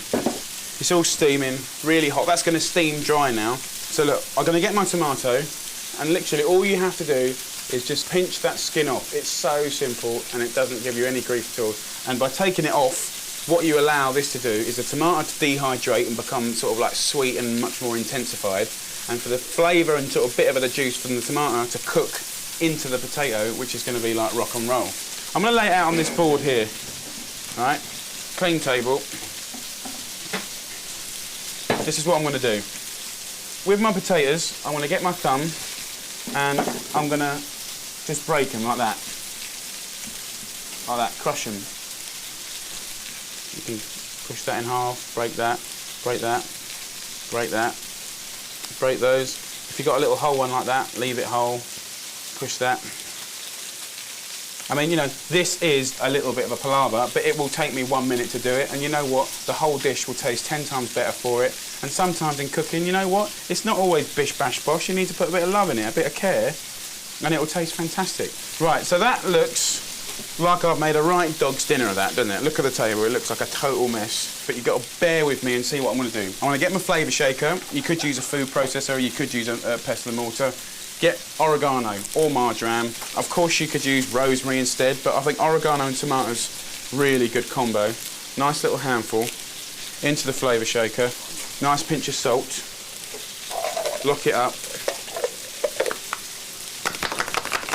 I want to smash the oregano. I want to get all the oils out of it, and I want to make the most butt-kicking flavoured oil. Because the thing is, when it comes to things like flavour, you can't sort of chop it up and be all nice about it. You have to bash it up. You have to make a bit of a noise. And all I have to do now, you can see that it's smashed up all of the herb. Really bruised it, really smashed it.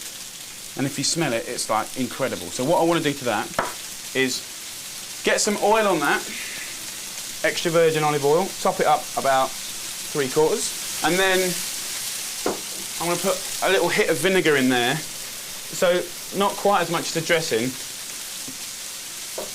Some pepper, and then close it up one last time, and this is going to make the most beautiful flavoured oil. Let's have a look in here. See that? So you've got like a beautiful green oil. Now, get our chicken. You see in the chicken here, pull all of this into the pan, like this. That much. I'm going to get some more oregano to put in whole on top. And I want that lovely oregano oil.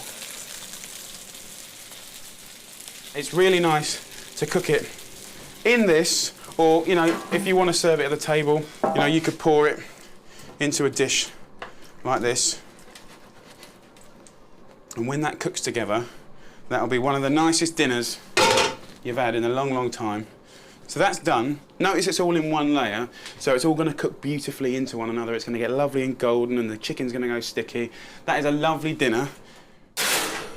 I'll put that in the oven for about 35, 40 minutes, 180, 200 degrees, until it's lovely and golden. Serve that with a green salad, bottle of wine. Happy days.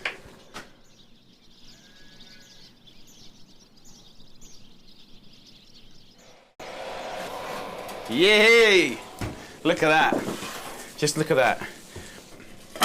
You know, in the middle of the table,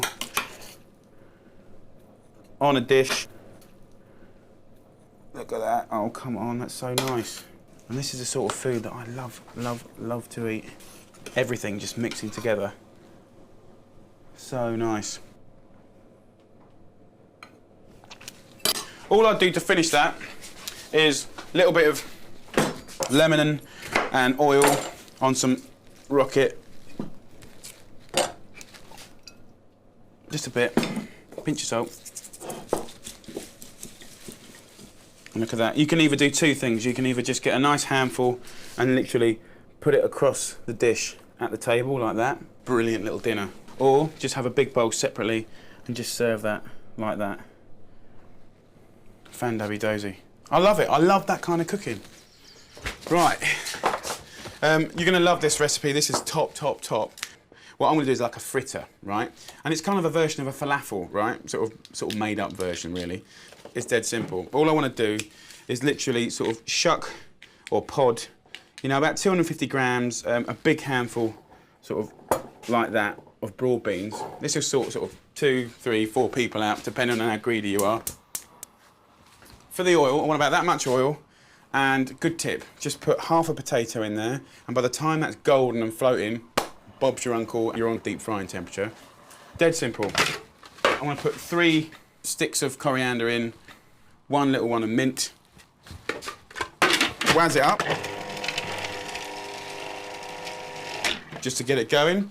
I quite like to spice this, right? I've got some cayenne pepper, I've got some cumin, I've got my broad beans going in. In they go. Just sort of, so you can kind of heat it up as much as you want. I think sort of about level teaspoon of cayenne. Cumin, maybe half. Get that in there. Just half a chilli is fine. Just finely slice it to give the machine a little bit of, you know, help. The thing is, peas, broad beans, you know, they're very delicate, you know, Mediterranean, sort of olive oil, lemon juice, you know, all pasta, fish, you know, but this is different. This is a sort of a kind of falafel-y type thing. You've got to be confident. So I've got the chilli in, nice pinch of salt, pinch of pepper, and lemon zest. Lemon zest is fantastic because obviously you get the fragrance from the skin, literally just the zest of one nice lemon, and obviously with broad beans, lemon fragrance is like absolutely genius. So just sprinkle the lemon zest in and then just give it a nice pulse.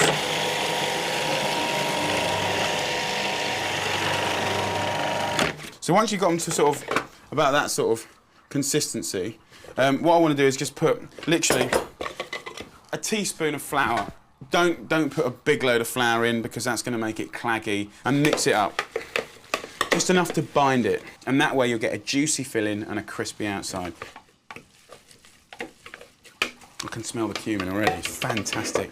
Once you've got all this mixed up, what you want to do is get yourself another spoon, and it's called quenelling in French cooking, and I really don't want you to think you have to do sort of posh French perfect thing, but if you just run it on a spoon 3 or 4 times, actually what it's doing is sort of compacting it and making it quite dense. Now, that potato, let me show you, is now floating, and it's now golden. That means we're in good action here for some deep frying.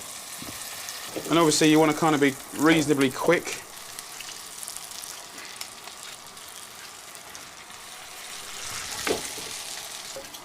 You know, you can make them before, put them in the fridge, and they might, you know, I think it's quite nice to cook them quite fresh. You'll get 6 sort of big or 12 small little ones out of this.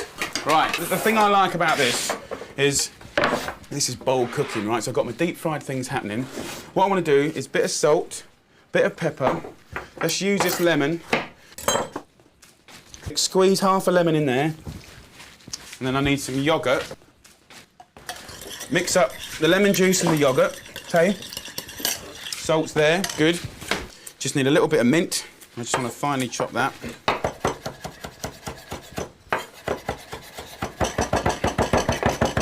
Mint and yogurt are fantastic anyway. So that goes in there. Lovely. Oh my Lord.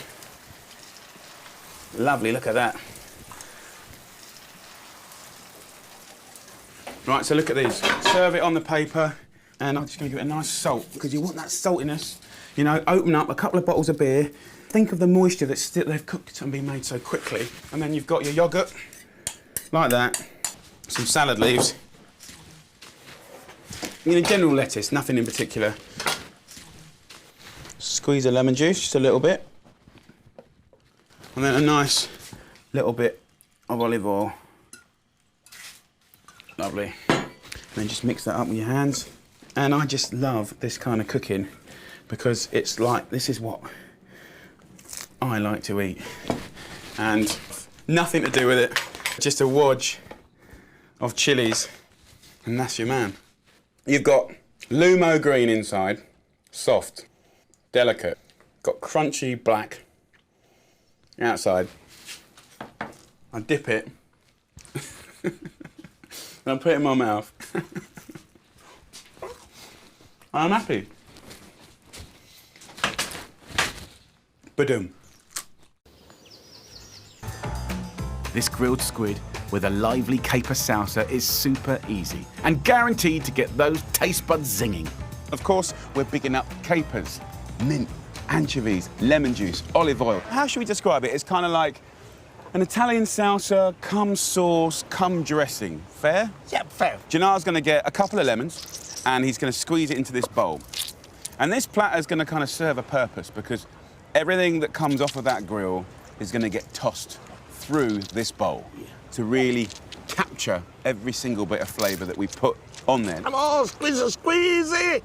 Top up the juice of 2 lemons with the same amount of extra virgin olive oil. Throw in 3 cloves of chopped garlic and a fresh chilli. Now, the nice thing is if garlic's one of the first ingredients to go in, the lemon juice kind of starts to pickle the garlic a little bit, takes the kind of heat out of it. The next ingredient will be the ingredient of the island, capers. The flavour's amazing, isn't it? It is in this, goes almost for everything. In the base of fish or meat stews, fantastic. They often come in brine. I think the ones in salt are the best, don't you? They're the best indeed. Look, I got some inside here. This is what actually look like. Wow, look how amazing that is. So that's the caper flower. Truly beautiful. And these leaves are very good as well. They can be pickled. Oh, yeah. Oh, yeah. And they're delightful. And there's the berries. So, of course, you can let them get bigger or smaller. Isn't it amazing to see them in the place where they come from? Yeah. Capers preserved in salt like these ones need a little soak and rinse. Right, put them into some fresh water and let them sit for an hour, and then you can squeeze the salt out. When the excess salt comes out, So good. you get the perfume. Look at those. Little pearl from the islands. And then Gennaro is just going to lightly chop them. Next, mash our 4 anchovies to give the salsa an amazing depth of flavour. And for texture, I'm adding a handful of chopped pistachios. We're chopping everything around the same sort of size, okay? you know, pistachios being used, you know, not as a sprinkle, but as an ingredient, it's going to work really well. That's it. In you go, big boy. Right. The last thing that we're going to do to this salsa is mint. We're going to chop that up. So fresh. Smell it. Whack in half a bunch of chopped mint, top up with oil, and give it a whirl. I've got the squid here. This is literally off the boat from the fishermen. But get down, you fishmongers, get some nice fresh squid. It's been gutted and skinned. I'm going to show you a technique to make this squid grab onto flavour. I'm going to run my knife down the length of the squid, like this, to open it out like a book. It's very simple. I'm just going to score the squid at an angle, and you don't want to go all the way through, and you simply go crisscross. It's such an easy preparation, and it turns a piece of squid into something so beautiful and so amazing. And I think it's equally as fascinating as Nonna Franchina with that needle and thread, right? She was trapping stuff on the inside. We're doing the reverse, trapping the flavors on the outside. It's not a hard preparation. It's not a chefy preparation. It's just a little bit of crisscrossing. And when that cooks, it will start to fold up, and those little kind of crisscrosses will open up like a flower and grab hold of Gennaro's salsa. Just get inside. It's going to be amazing. It's time to cook. I'm going to put the bigger one first. Straight on. I fired up a barbecue, but you could cook this in a hot pan or griddle pan. And then we're going to put our legs on. To keep the squid tender, you have to go low and slow like Nonna Franchina, or hot and fast. This baby's ready in a minute. And it will start to roll up. Look at that. Come on. That squid is done now, right? Very, very quick. Now, as soon as the squid comes off the grill, it goes in to our little dressing here. And you can try and unwind it, and you can put some in. Look at that. So the legs, they'll go in as well. And you just turn it, and those little scores just grab onto that fantastic salsa. Look at that. Yeah. Leave the squid to cool slightly so it really soaks up the flavours of that salsa. And grab yourself some juicy tomatoes. And I'm using these gorgeous big beef tomatoes. You use whatever you like. Just do me a favour, make sure they're ripe and they haven't come from the fridge. My beautiful wife always puts the tomatoes in the fridge, and it is, you know, I've got over it, but, you know, have them on the windowsill. Always better flavour. You can go cherries if you want. Look at the colours, though. Slice through the squid to really show off the vibrant, tangy and fresh caper salsa. The tomatoes are like your edible plate. And again, we dress them in that amazing dressing. That is for you. Do you know what? It's the islands in a plate. It definitely is. Right, come on, big boy. Yeah, shall we tuck in? We're going to tuck in. Oh, my God. Mm. The squid is so tender. And the capers are so fresh. The chilli gives it that lovely little hum. You know, the squid has grabbed hold of all of that gorgeous dressing. If you look, the dressing's all the way through. Yeah. The little curly-whirly of the squid. Go on, get some flavours of Selena on your own dinner table. Delicious.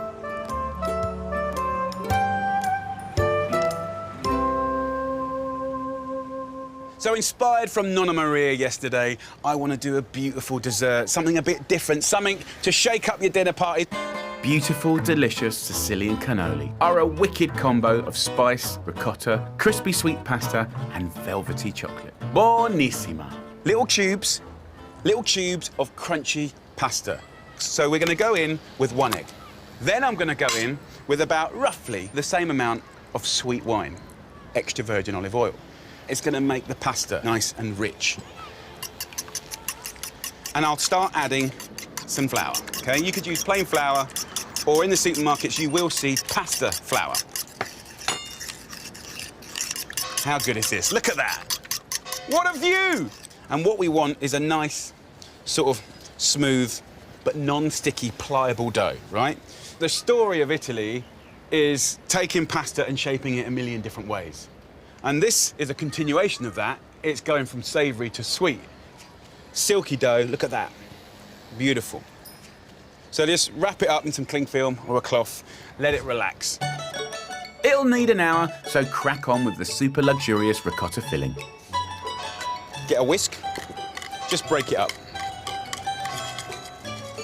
Inspired by Nonna Maria's sweet and spiced ricotta filling, hit it up with honey. And then I've got vanilla, one of my favourite ingredients.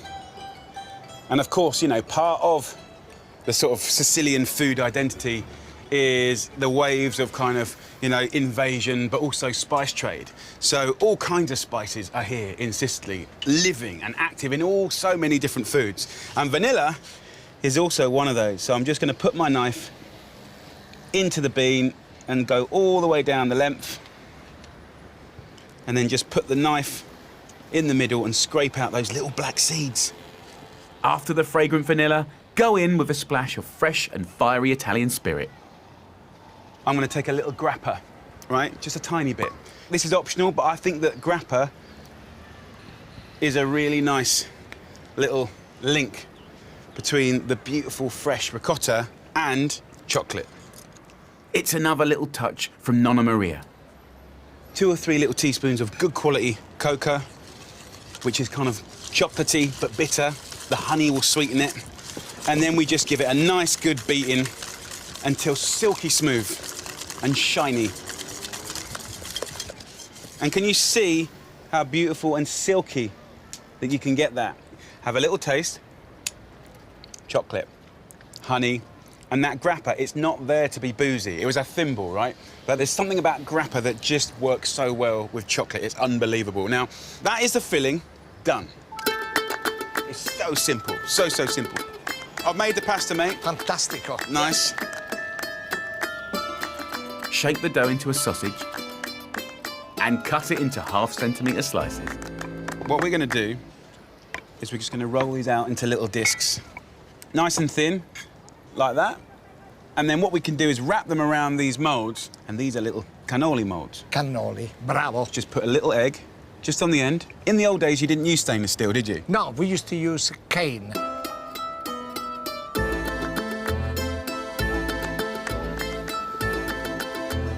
So we got a little production line going, little labour of love. Deep fry those little beauties at 180 degrees Celsius, 350 Fahrenheit. Within a minute, they'll be puffed up, all golden, delicious, crispy and crunchy. Cool, and they'll be ready to be filled. Let's have a look. Yeah. As soon as it's golden, out it goes. And there we have 2 beautiful little cannolis, and they can cool down. It's time to fill these cannoli. Use a piping bag and a nozzle to gently squeeze the chocolatey ricotta into the crunchy cannoli. Take a perfect little cannoli. Squeeze, see? Oh, And then as soon as it comes out the end, beautiful. Just have fun with it. Decorate these with some epic extras, starting with rich melted chocolate. Ooh. Hazelnuts, chocolate. It's going to be really, really good. Then if you want to finish with just some fruit, some lovely little wild strawberries, some raspberries, some cherries. So what do you reckon, Gennaro? Do you reckon Nonna Maria will be proud of that? Very proud I mean, she it will is elegant. My crazy sweet cannoli with spiced ricotta, rich melted chocolate, and jewels of fruit. Truly Sicilian and a total treat. I Go on. want one. Can I take this one? The silky smooth with the crunch of the pasta and then the nuts is amazing. And then that bitter chocolate with the little bits of fruit. It's just like light and shade and up and down and soft and hard. It's literally all kicking off. I just love it. Yeah. In the spirit of the city's humble past, I'm going to turn simple local ingredients into a sumptuous picnic. This area of Italy, in Basilicata, absolutely love. They adore these beautiful long peppers. Look at this. So this recipe is homage to one beautiful thing, peppers. Amazing sweet and sour peppers with oozy burrata cheese heroes this glorious veg. It'll lift your spirits whether you're at home or like me and Gennaro in the great outdoors. Let's prep the peppers. Stick your thumb in and then tear it open. Don't want to waste any. Keep all the flesh. Shake out all of the pips though. Long strip, thin, long strips. And I'm going to do nice, kind of inch thick. Yeah, Bit thinner? A little bit thinner. In the pan, Gennaro's going to add some olive oil and we're going to bring out the natural sweetness in these beautiful peppers. The secret to this dish is to cook the peppers low and slow, intensifying their natural flavours. This is New Season's garlic, right? For about 4 weeks, you can use the whole thing, all the way up here. It's almost like a giant garlic spring onion. Fantastic. Okay, so I'm going to chop this garlic up. It's a bit rough and ready, that's absolutely fine. And what's going to be amazing is me and Gennaro are going to enjoy it as a little Italian picnic, an antipasti. But this pepper dish, you could put on pizza, you could put in a frittata, so you could put it on panini, toast. you can do a lovely It's a panini. lovely general master recipe to make the most of peppers, which I think we don't really make the most of peppers, really. So the garlic goes in. As the peppers start to soften, take this to the next level with some more classic Italian ingredients. I haven't got salt with me because we kind of packed light. Yeah. So I'm going to put some capers in whole. Now, using olives and capers to season. It's going to be amazing. The capers and olives will pack a real savoury, fragrant punch. Look, what Gennaro's doing is really important. Go on. See how he's squashing that? That's going to get the maximum flavour out. Yeah, oh, nice toss, Gennaro. You still got it, bro. Yeah, yes, I still got it. And Gennaro has done ever so well getting up this mountain. A little bit of trekking. Yeah, it was. You're very proud of yourself. But look where we are. I can come up here when I'm 100 years old because it's so beautiful. Listen, right at the end, because we don't have a vinegar, Yeah. we squeeze Yeah, a little that's bit all of right. lemons. So sweet and sour, let's just talk about agrodolce, sweet and sour. And whatever culture around the world you want to kind of focus on, whether it's kind of Chinese cooking or even kind of the piquance you get in a barbecue sauce in America, this sweet and sour, it tantalises your taste buds. Yes. So that's your sweetness. And then your sour, we haven't got vinegar, that's what you would normally use, but actually, he always, I mean literally, he always carries lemon with him. Come on, let's get a bottle of wine going. Yeah. The smell, chin chin. Salute. Salute. Look at that. Viva Matera! La Basilicata.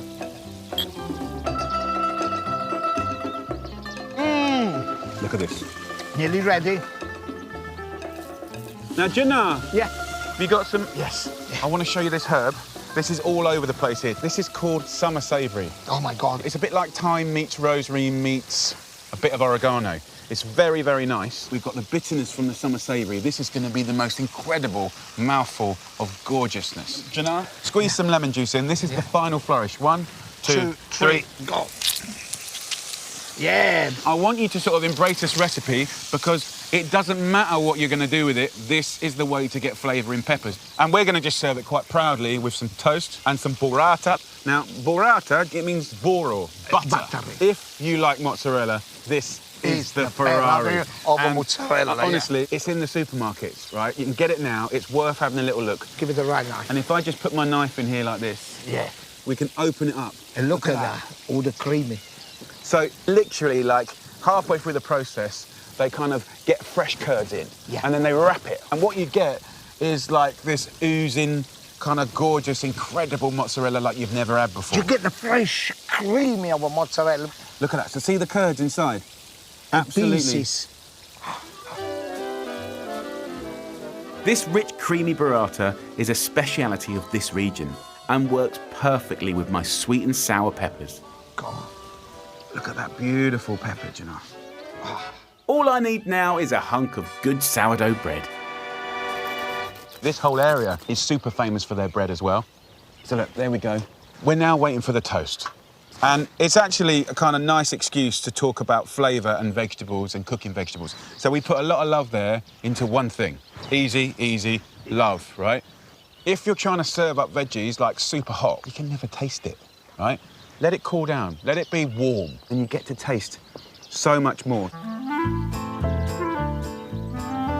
So, a few little flowers on top. So I'm using wild garlic flowers. Sweet and pungent, light garlic flavour. And look, this is the thing about this bread. The contrast between crunch and golden, and then when you open it out, it's so light and fresh. It's so good.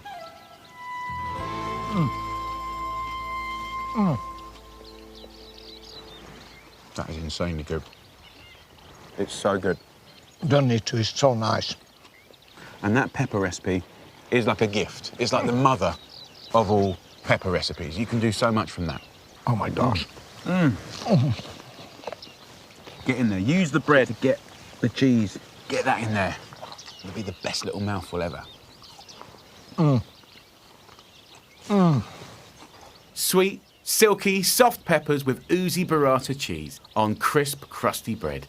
This is a picnic I won't ever forget. Out of 100, how happy are you right now? I'm the happiest man in the world at this minute. So happy. The happiest food moments in my life have been versions of camping and picnics. It's beautiful, isn't it? It is indeed. All you need is some good food and a good friend, and you're sweet. So, guys, what are you waiting for? This is good, bless you. Salute.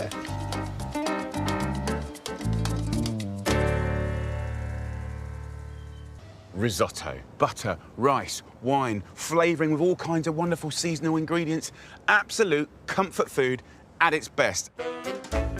Like the Mondine's panisa, my hearty risotto with succulent sausages, fresh fennel, red wine and hazelnuts will lift your spirits to the snow-topped mountains. Let's kick it off with the onion. Finely chop it. Don't stress about it. Just chop it up.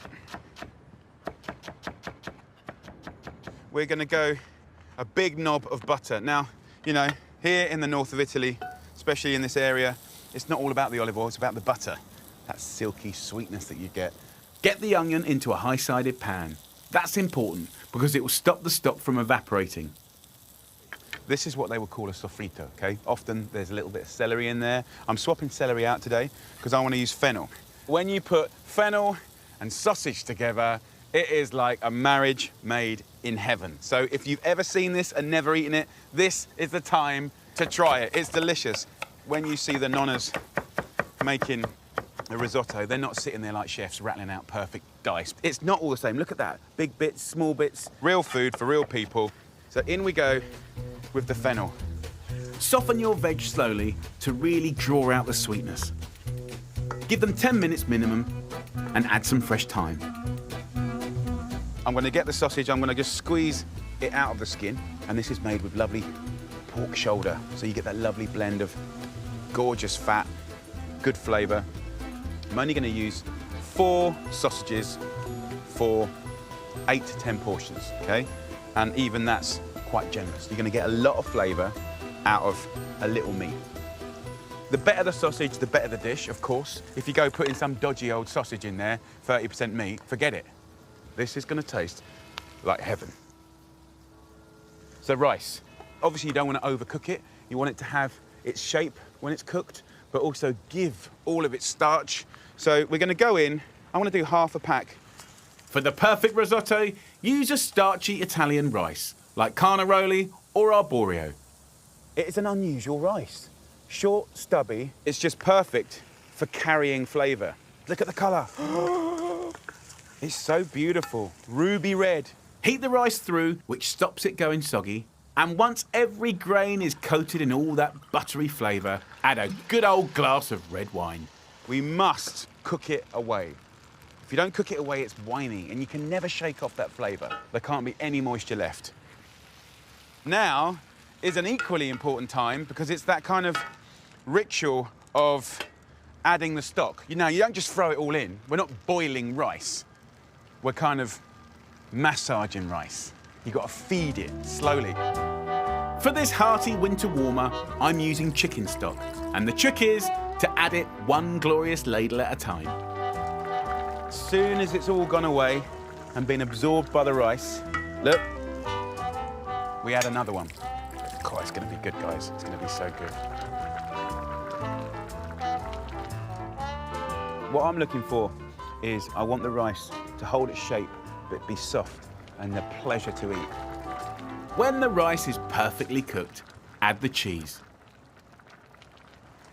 I'm going for a comforting combo of Parmesan and chunks of rich Alpine Fontina. If I put the Fontina in just at the end, it will slowly start to melt, and if I'm lucky, it will go beautifully stringy. Very importantly now, heat off.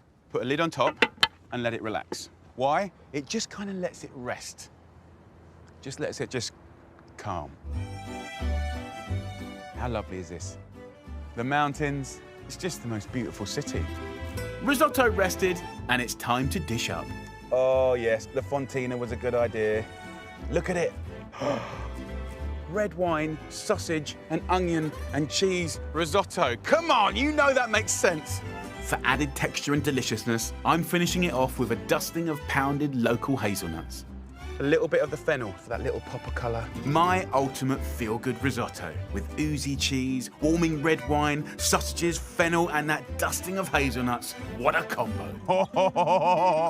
Oh my Lord. Jeremy! Jenna! Look at this place. I know, it's marvellous. Are you hungry? Yes, I'm starving. Look at this.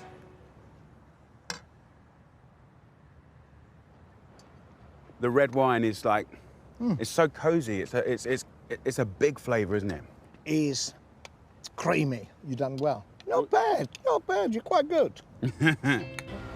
I'm going to make a pasta dish that's delicious, and it's a complete celebration of spring and the inspiration of Rome. Look at this, the rooftops in Rome, the Vatican over there. My zingy tortiglione with sweet peas, smoky bacon and fragrant mint is the perfect pasta. Super quick and ridiculously tasty. We're going to cook this dish in the time it takes to cook this pasta, which is 12 minutes. So first up, let's get the pasta in the water. You could use any pasta, but to keep it Roman, go for tubes like rigatoni, tortiglione or penne. So this is the guanciale. It's very, very classic to Rome. It's a salted, cured cheek of pig. And of course, if you can't find this in a lovely Italian deli back home, you could get smoky bacon, good British smoky bacon, or pancetta. Very, very nice. I'm gonna lose the skin, just like that. And then I'm gonna dice it up. Go straight in. Just like the nonnas, I'm gonna use just a little meat for loads of flavour. And that'll start immediately rendering the fat. Really, really nice. Then we've got these lovely little onions here. Lovely little cipolinis. We want them to be about the same size as the peas. You could use shallots. So look, have a look at this. And you saw today the nonna in the market using plenty of that fat, right? And it's just starting to go lightly golden, and we want to calm that temperature down. So I'm going to go in with the onions. It only takes a few minutes for the onions to soften. Then, just like the nonnas, I'm adding a star veg. I'll take my nice big handful of peas. They're all different sizes, and I want about twice as many peas as the onions and guanciale. Pork and peas is an amazing combination. I mean, for me, this whole dish is about peas, and then it's about mint, and then the guanciale is just the kind of engine that just joins it all together, and the little drizzle of water is just enough to start softening the skins and bringing out the sweetness of the peas. So back here in the pan, okay, the pasta's about half cooked, but these pea pods, you know, normally these go in the bin, right? I'm not going to eat them because they're horrible, but the sweetness that comes out is incredible. It's a huge flavour. So just that amount will make all the difference to this beautiful little dish, because it's all about peas. Peas, peas, it's going to be gorgeous. And then I've got mint. Now, mint is one of my favourite herbs ever. The Romans love mint. So what I'm going to do is I'm literally just going to take a handful of the mint like this, add the mint stalks in with the pea pods, and by the time the pasta's al dente, they've added in all their wonderful fragrance. Just like you've learned from the nonnas, it's always the little things that make the difference. This water here is the secret ingredient to most good pasta dishes. And look, I'm putting a bit of water in now. It gives you that impression of kind of creaminess. And to bring all those glorious flavours together, tangy grated pecorino. This hard sheep's cheese is the go-to choice here. So in Rome, they're much more likely to use a pecorino in their cooking than a Parmesan. It's delicious, it's slightly saltier, it's got an amazing flavour. And for a final flourish, freshly chopped mint. It looks incredible. Onto a plate we go. Pecorino, look at that. I have to give it a little kiss of olive oil. Inspired by the busy nonnas of Rome, my simple and speedy, fresh and minty tortiglione. That, my friends, is a great little dish that you must try. The peas are really, really sweet, and the savouriness and saltiness from the pecorino and the guanciale is so good. So delicious.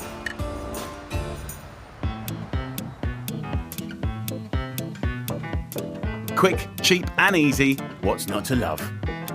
I hope my pasta guru Gennaro agrees. Gennaro! Amia! Got a little portion of pasta. That guanciale come up so nice. But with the sweet peas. And the peas. You know how long that took to cook? No. 12 minutes. Same length of time as the pasta. The Romans are very, very good cooking. Especially this type of pasta, this is rigatoni. And that cheese on top goes ever so well. Pecorino's great, isn't it? What do you reckon? I just love it. So this is really exciting. Now I've had the masterclass of gnocchi from Nonna Teresa. It's my job to convey to you how easy it is. This gnocchi is the same amount of effort as mashed potato. Interested? Let's do it. My light and fluffy no-eggs gnocchi comes with a sweet tomato sauce and bombs of punchy homemade pesto. It's super simple to make and so tasty. I've got a kilo of potatoes here, skin on, just like Nonna Teresa. So while they're cooking, I want to show you the simplest sauce in the world. Look, vine tomatoes. First of all, get ripe ones. Then we're going to go with some sea salt, some pepper, and some dried chili. Now, I'm leaving the vine on. Why? Because you get flavour from the vine, right? I'm going to pull it away later. You won't eat it. And then we'll put some gorgeous olive oil, like that. Couple of cloves of garlic, just peeled, and then finely slice it. So it kind of looks like any old tomato sauce, but the difference is we're roasting it. And it's that blistering of the skins and keeping the vine on that's the clever bit. You wait and see. Give it a shake. So in a hot oven for about 10-15 minutes. Okay, the potatoes. Let's have a little look. These have had between 20 and 25 minutes. Keep the water boiling to cook your gnocchi. And actually, that water is flavoured by the potato skin, so that lovely kind of earthy flavour is in that water. Nonna's secret to creating fluffy gnocchi lies in the spuds. So the important thing is just to let it steam dry. I've spent years baking potatoes, but actually, and weirdly, when you boil them and let them steam like this, it dehydrates better. It's really interesting to see Nonna do her thing. You know, wise hands, wise advice. Remove the skins, then, just like Nonna, reach for the ricer or potato masher. Mash the potatoes while they're still warm, and you can see it's still steaming away that excess moisture. Look at that. I've always made gnocchi using egg yolk to keep it together, but what she's saying is, no, you don't need the egg. Scrunch it up with some flour and salt, and you are ready and raring to go. Let's not overcomplicate it. Spice up the spuds with half a nutmeg. Goes in. Let's use our hands.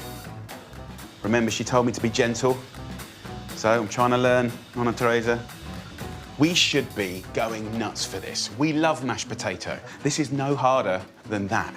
And look, in seconds, you get kind of essentially a giant dumpling. And now we can break it down into lovely little dumplings. Time to get creative. Let's just take a little moment to have a little play. You could take a little nugget of dumpling and just clasp it in your hand like that and let the knuckles of your hand kind of fill out and give you a very rustic little shape like that. Beautiful. Try different shapes and different sizes like that. Simple cut one. And then you can embellish it by getting your little pinky and just squeezing it. If, like Nonna Teresa, you want the sauce to stick to your gnocchi, create that all-important texture. Roll it off the fork. Just have a little look around the kitchen and see what you could use. I mean, look, that's beautiful. That's a beautiful gnocchi. And then, last but not least, this beautiful little butter pack, which Nonna Teresa gave me. It's quite therapeutic. I mean, I'm absolutely loving doing this. Look around here. Some are perfect, some are not. Some are small, some are a bit bigger. That's what home cooking is. That is the beauty of Italian cooking. So for me, this is a homage to homemade. Finish with a light dusting of flour. Oh, my God. Come and have a little look at this. Look at this. Oh, yes. So this is the tomato sauce. So you can see we've kind of just caught and burnt these tomatoes. And by roasting the tomatoes and letting them bust, it's different than boiling. It's kind of got more depth of flavour. It's a kind of sweeter flavour. And at this stage in the game, we can shake it off the vine. Then just go around pinching off the skins. See that sauce in here? The flavour's ridiculous. And that little hint of chilli is very nice. Look at this lovely juice. It's so sweet. This gorgeous gnocchi will be ready in a couple of minutes. Kind of cook 2 portions at a time, never any more than that. No. You don't want to overload the pan. They'll bash together. In we go with the gnocchi. And you know when they're done, when they float to the top. There's just time to whip up a nifty Italian classic, pesto. Pesto can be many, many things. Here's the 4 pillars of pesto. The cheese, the garlic, the herbs, the nuts. We're gonna make rocket, walnut and pecorino pesto. Delicious. Easy. And just a little bomb of that on the gnocchi with the tomato sauce. Yes. Oh my Lord, it's gonna be so, so good. Smash up the garlic with a pinch of salt. You know, and the idea of smashing the herbs is you bring out more flavour. So you could do this in a liquidizer, bit too smooth, but nice. You could do it in a food processor, pretty good. But the pestle amore is the best every single time. Next in with the walnuts. Different nuts give different flavours, but they all give a creaminess. We're then going to go in with the herbs. I'm using a mix of basil and peppery rocket. And we want to really bash the herbs. Bring out the natural oils. We're going to go with some nice pecorino. And bring it together with some beautiful extra virgin olive oil. It's so simple. Look, it's done.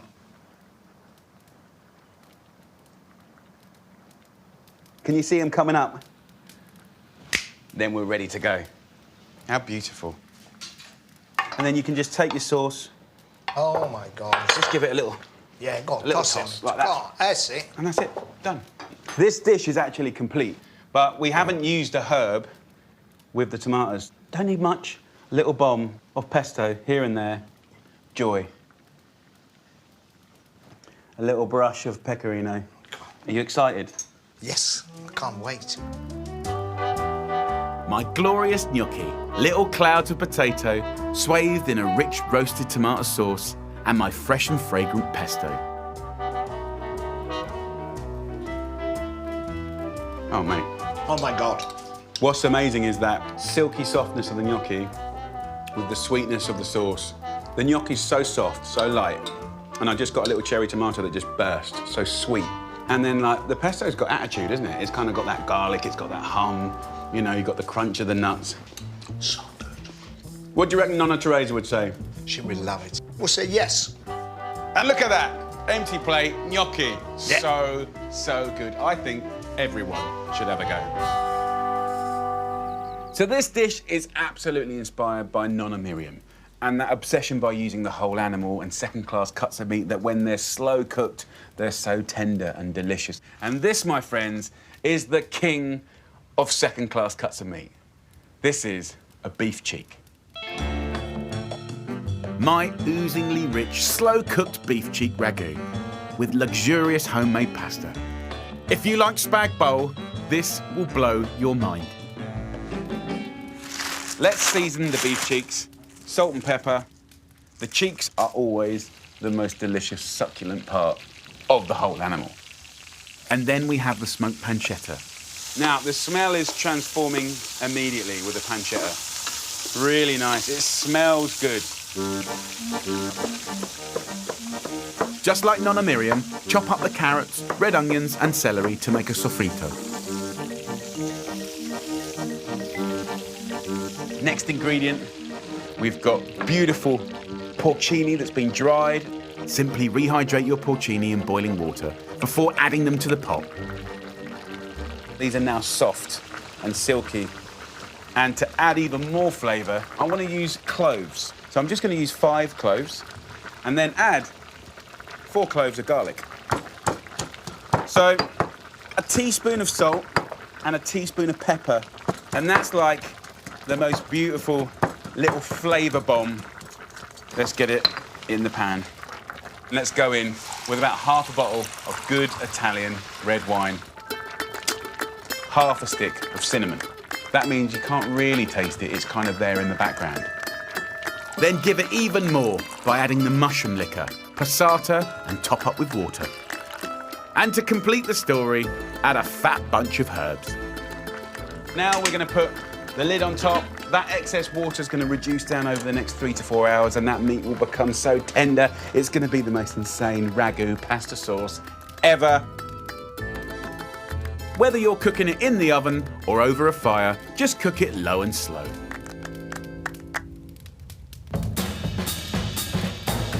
This ragu is outrageous and deserves the finest homemade pasta. Simply add egg yolks, semolina and olive oil to the pasta flour. A good old knead up and you'll have a golden dough ready to go. I'm just going to show you a few shapes to kind of get your taste buds going for making your own fresh pasta, because it's really good fun. We can roll it up like this. So if we go super fine. Nice. So this is, go on Jannar. Little tagliarini. And then this I would call tagliatelle. Beautiful. And then pappardelle can range, can't it? I mean, I would call pappardelle more like that, right? A large one. Yeah. Some people even do bigger than that. And then lasagnetti. Oh, yeah. Look at that. And then, of course, if you wanted to do a lasagna sheet, yeah. there you go. Boom. You can make any pasta you like, but I'm going pappardelle, and I want the prettiest in town. I'm just going to use a crinkly cutter. That is really nice. You want it to look fatta in casa, homemade. I love the word homemade. Now, time to see the ragu. Jannar, do you mind? Let me get the ragu. Yeah, you're so right. this has had like 3.5 hours. Yeah. Oh. Smells amazing. So I want you guys to have a little look. I want to show you just how tender this is. I'm literally just going to let gravity do that. Cook your meat until it completely falls apart. Then fork it through the sauce to make it absolutely outrageously tasty. I think In we go with the pasta. It won't need much time. it takes less than a minute. So there you are. A little plate of Tuscany, inspired by Nonna Miriam. Don't use the mincemeat. Take your bolognese to the next level. Yeah. Come on. Oh, yeah. Okay. It's so good. I mean, it's like game changer. Because it's not just about incredible flavour. It's about the texture, isn't it? It's the cut of meat. The silkiness of that pasta is insane. Make the ragu, make the pasta, and have your little moment like this. My ridiculously rich ragu with that deliciously silky homemade pappardelle. Totally Tuscan and a real treat.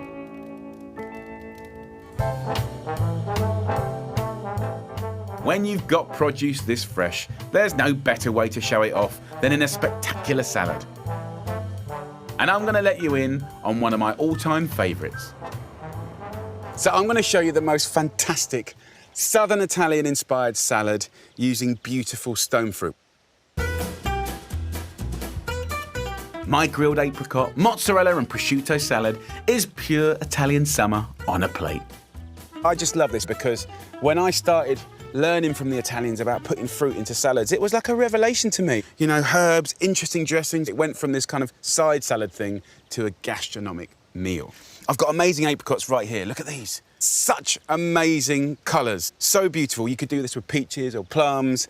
I've got a barbecue on, but you could use a pan or a griddle pan or a grill. No trouble at all. A little bit of heat, and that equals flavour.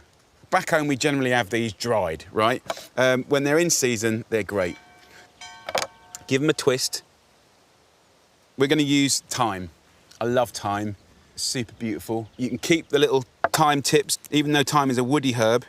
When it's in season like this, these tips kind of qualify for being delicate and gorgeous. So I'll put that to one side, and then I'll take these gnarly bits of thyme. I'm going to kind of put them in, stalks and all, and I'm going to add a little olive oil and just dress them. Simply like that. Thyme and apricots, right? That's the beginning of our story. Kind of lightly place them down. They're oiled, so hopefully they won't stick. Pop the thyme on top, and whilst that starts cooking, crack on with the dressing. Start with 2 to 3 tablespoons of red or white wine vinegar and a small handful of pink peppercorns. I had a beautiful fish dish in Amalfi and blew my mind, fragrance, and I started using them from there for delicate things. I'm just going to crush them in my hands and put them in and around this. They're dried, but a little bit of vinegar will rehydrate them. Pink peppercorns give a mild, peppery, fragrant hit. Perfect for salads. And then I'm going to put some oil in here. You know, we're going to equal that vinegar, so it's going to be feisty. Of course, if you want to make it less tangy, put more oil in. Gorgeous, extra virgin olive oil. Look at that, what a picture. The next bit of the story is onions. Use a nice sweet onion, a red onion, a shallot, and finely slice it as much as you can. And as I'm scattering them in, I just want to push them so those little circles, give or take, fall apart. If you scrunch these up a little bit, you get a lovely rosy hum to the dressing, and the onions start to change. And my missus is not an onion lover, but this changes it so they become subtle and elegant and delightful. Let's have a little look at our apricots. The apricots should take about 4 to 5 minutes to char and caramelise.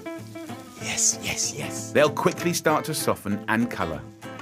Now I'm going to turn this salad into something really sumptuous. This is a beautiful buffalo mozzarella made with buffalo's milk. To be honest, if it's fresh, all mozzarella's good. I don't care what anyone says. These mozzarellas are kind of made in the most beautiful sort of twisted fashion. What you can do, if you're lucky, is you can unwind it, kind of get in there, and then love it some more. A little bit of salt. You can give it a little bit of pepper. Just love. Just a tiny little stroke of lemon zest. Add just a drizzle of extra virgin olive oil. Yes. Look at that. We got colour. Come on. Beautiful. I mean, look at those colours. Charring fruit is a brilliant way to supercharge a salad, adding instant sweetness and warmth. The next bit is prosciutto. So get yourself some nice prosciutto San Daniele, and that's a little town. Specific, you know, it's a specific quality, and they're famous. So people know prosciutto di Parma or di Modena, San Daniele. Very, very delicious. So look, I've got some nice leaves. Nice little tip, if you've ever got nice leaves, just get a bit of kitchen paper like this and wet it, and it just kind of keeps them really fresh and vibrant, especially if you're doing picnics and stuff like that. So let's put some rocket in the story. And for contrast and crunch, go in with some beautiful romaine leaves. Lovely little cups. Beautiful. Some little chicory. Doesn't matter what leaves you get, but something interesting. You can slice some up if you want. You can cup some up if you want. Got a little radicchio. Just a few bits, you don't need much. Just hack it up. Nice. Let's just toss this up like that. Do it at the table at the last minute. And this is a salad in its own right, which is amazing. But then, of course, when you take the mozzarella and start putting tears and wedges, it then starts becoming not a salad, but a meal. Then we start taking the prosciutto off, and we'll just kind of let gravity do its thing. Little waves and quaffs. Look at that. Tuck it under.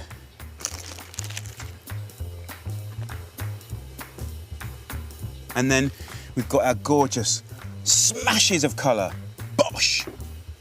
And there's a warmth element. So they're not super hot now, but it's warm, it's cold, you're playing with texture, you're playing with colour, you're playing with sweet and sour, and you're playing with temperature, you know. And actually, even some of these thymes, I don't want the stalks, but some of these thyme leaves, I'll have those, crispy bits.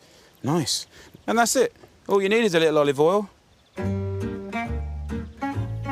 And for the finishing touch, sprinkle on some of that fragrant flowering thyme. Look at that. Let's hear it for salads. Let's make a big deal of salads. It's not just about combinations and flavours, it's about being responsive to what's in season, what's hanging on, you know, trees and what's down the markets. I hope you try this. If you do, you're going to have a little flavour explosion. My bright and beautiful salad with creamy mozzarella, sweet caramelised apricots, salty prosciutto and fresh crunchy leaves. Oh, yes. Colours, guys, colours. Green. The onion works. It holds it all together.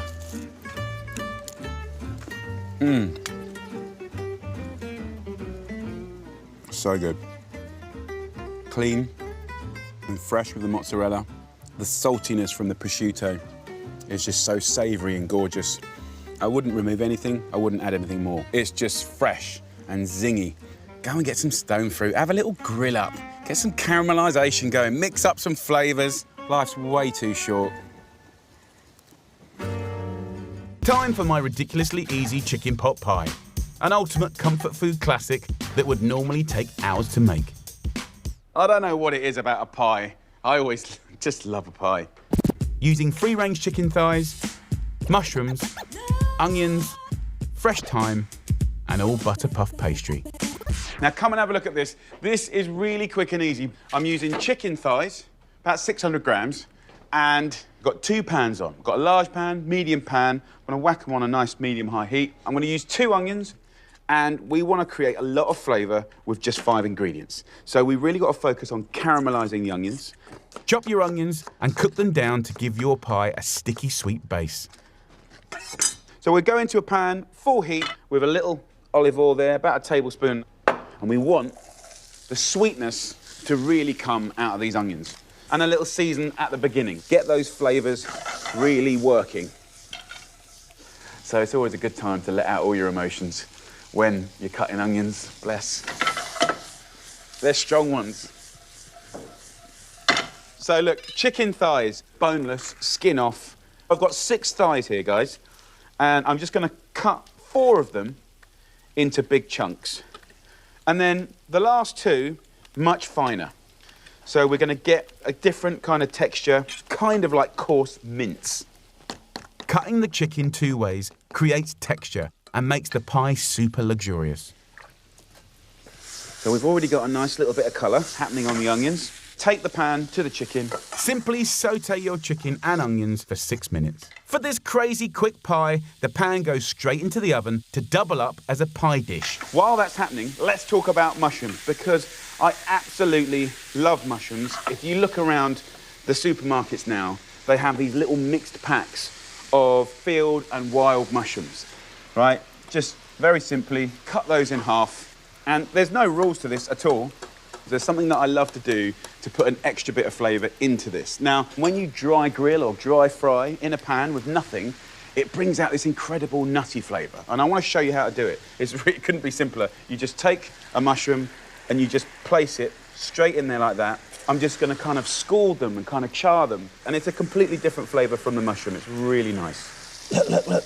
It's almost like kind of semi-dried mushrooms. And of course, dried mushrooms are kind of like, they've got that kind of beef stock, kind of savoury flavour. So as soon as they're charred, we're going to drop them into here. Charring your mushrooms like this is such a quick way to inject your pie with bucket loads of flavour. And then we just put the others in. OK, so the herb of choice, I'm going to use thyme.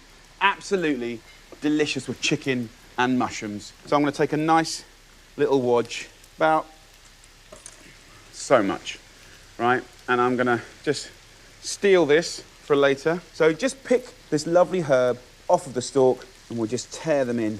The rest of those mushrooms are good to go. Delicious. Now, I just want about 150 mils of water and a little dribble of red wine vinegar. Now for the next ridiculously useful time saver, shop-bought puff pastry. So a nice little tip to roll it out is just use a little greaseproof paper. It doesn't stick and it's really, really easy. I want to just roll it out to the size of that frying pan. Around about 1/2 centimetre thick. Don't worry if it's not perfectly round, it doesn't matter because you're going to absolutely tuck it right in there and it's going to be beautiful. So we're going to take our pastry, we're going to lay this straight on top, tuck it around the edges, just like that, and then get that last little bit of thyme and just use this to brush a little oil around the pastry. And can you see how the steam is coming through this pastry? Just take this time and then I'm going to put it right in the middle and that will relieve some of the steam. Then that's going in an oven at 220 degrees Celsius, which is 425 Fahrenheit. Whack it in the bottom of the oven, close the door, 15 minutes, it will be done really, really quickly. My pie in the pan is quick and saves on messing around with loads of different pots and pans. Look at that. Come on! I don't know what it is about a pie, just love a pie. Very simply divide it up and just get in there. And just give it out. Time to have a little go at our pie. It's stodgy, it's crunchy, and it's so simple. So, the flavour from the mushrooms is incredible, but it is a very simple, super delicious little pie. And the puff pastry is a great, great tip. Beautiful. A glorious comfort food classic with a quick and easy twist for the perfect crispy crust. Next up, my stress-free pork and cheesy mash gratin. All the comfort food and flavour of a roast, but ready in half the time. It's going to be an amazing 5-ingredient combo, super easy to make, and it looks beautiful. A great little sharing dinner, middle of the table. Made with gorgeous pork fillet, Maris Piper potatoes, cheddar cheese, prosciutto, and fresh sage. First job, kettle on, pan on, and we've got 800 grams of potatoes. I'm not going to peel them. Don't want to sit there peeling all day. Let's get on with dinner. This is quick, quick, quick. So just slice the potatoes into 2-centimetre chunks, like that.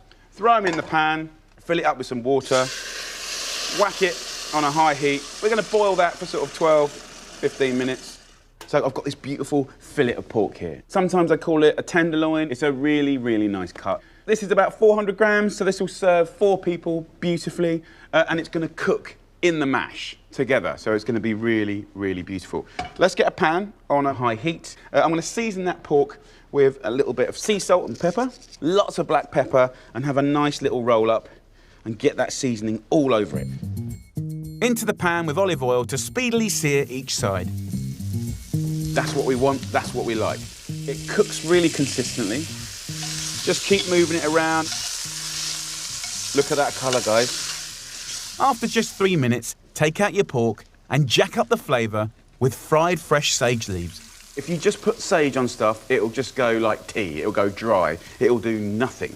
But the minute that the sage gets kissed by the oil, different story. Fragrant, crispy, and delicious. So the sage goes on here.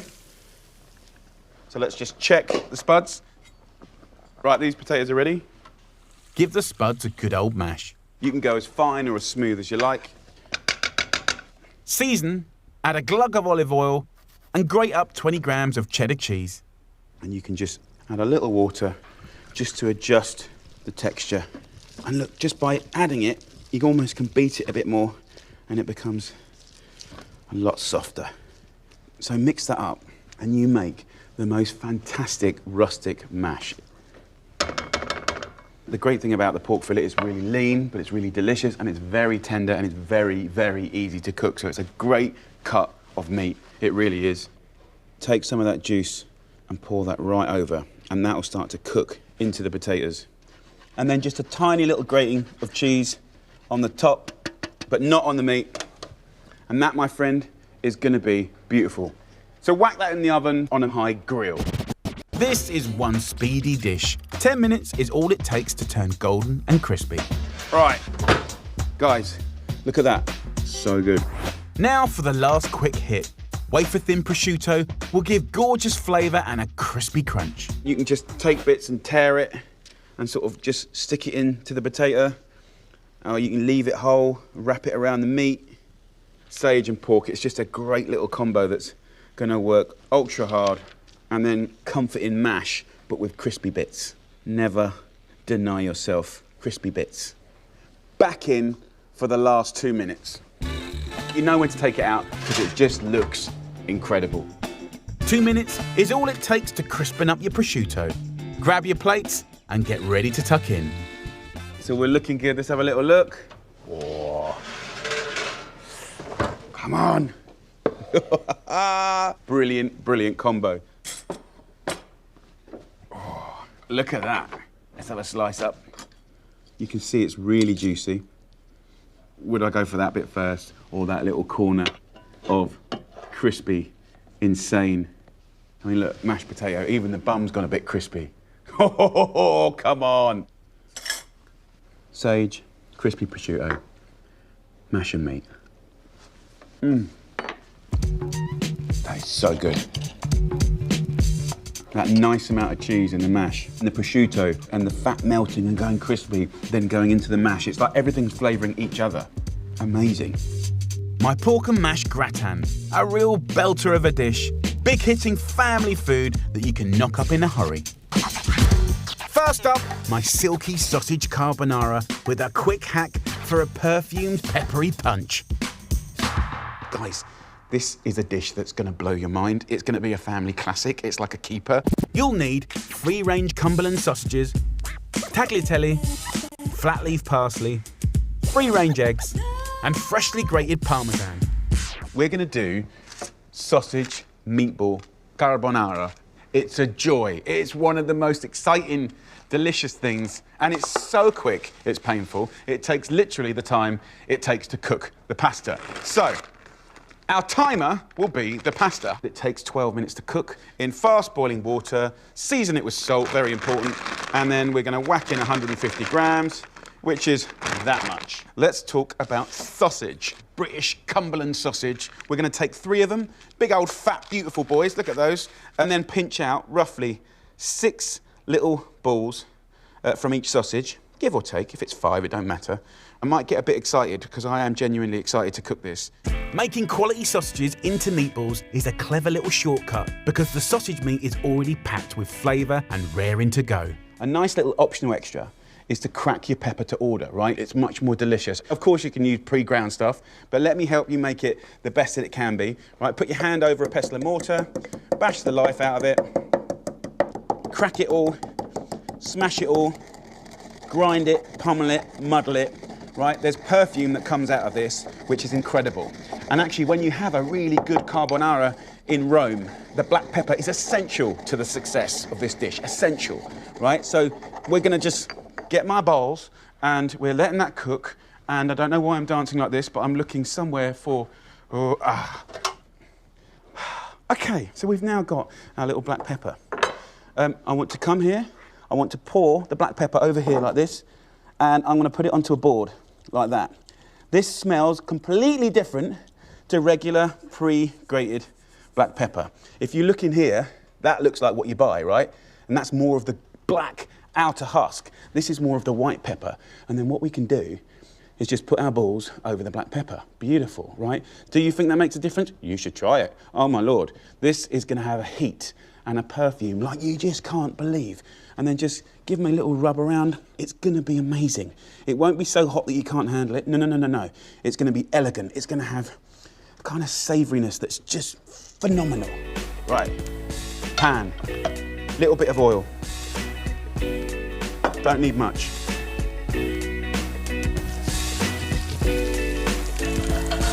Coating the meatballs in black pepper is a game changer that adds extra flavour fast.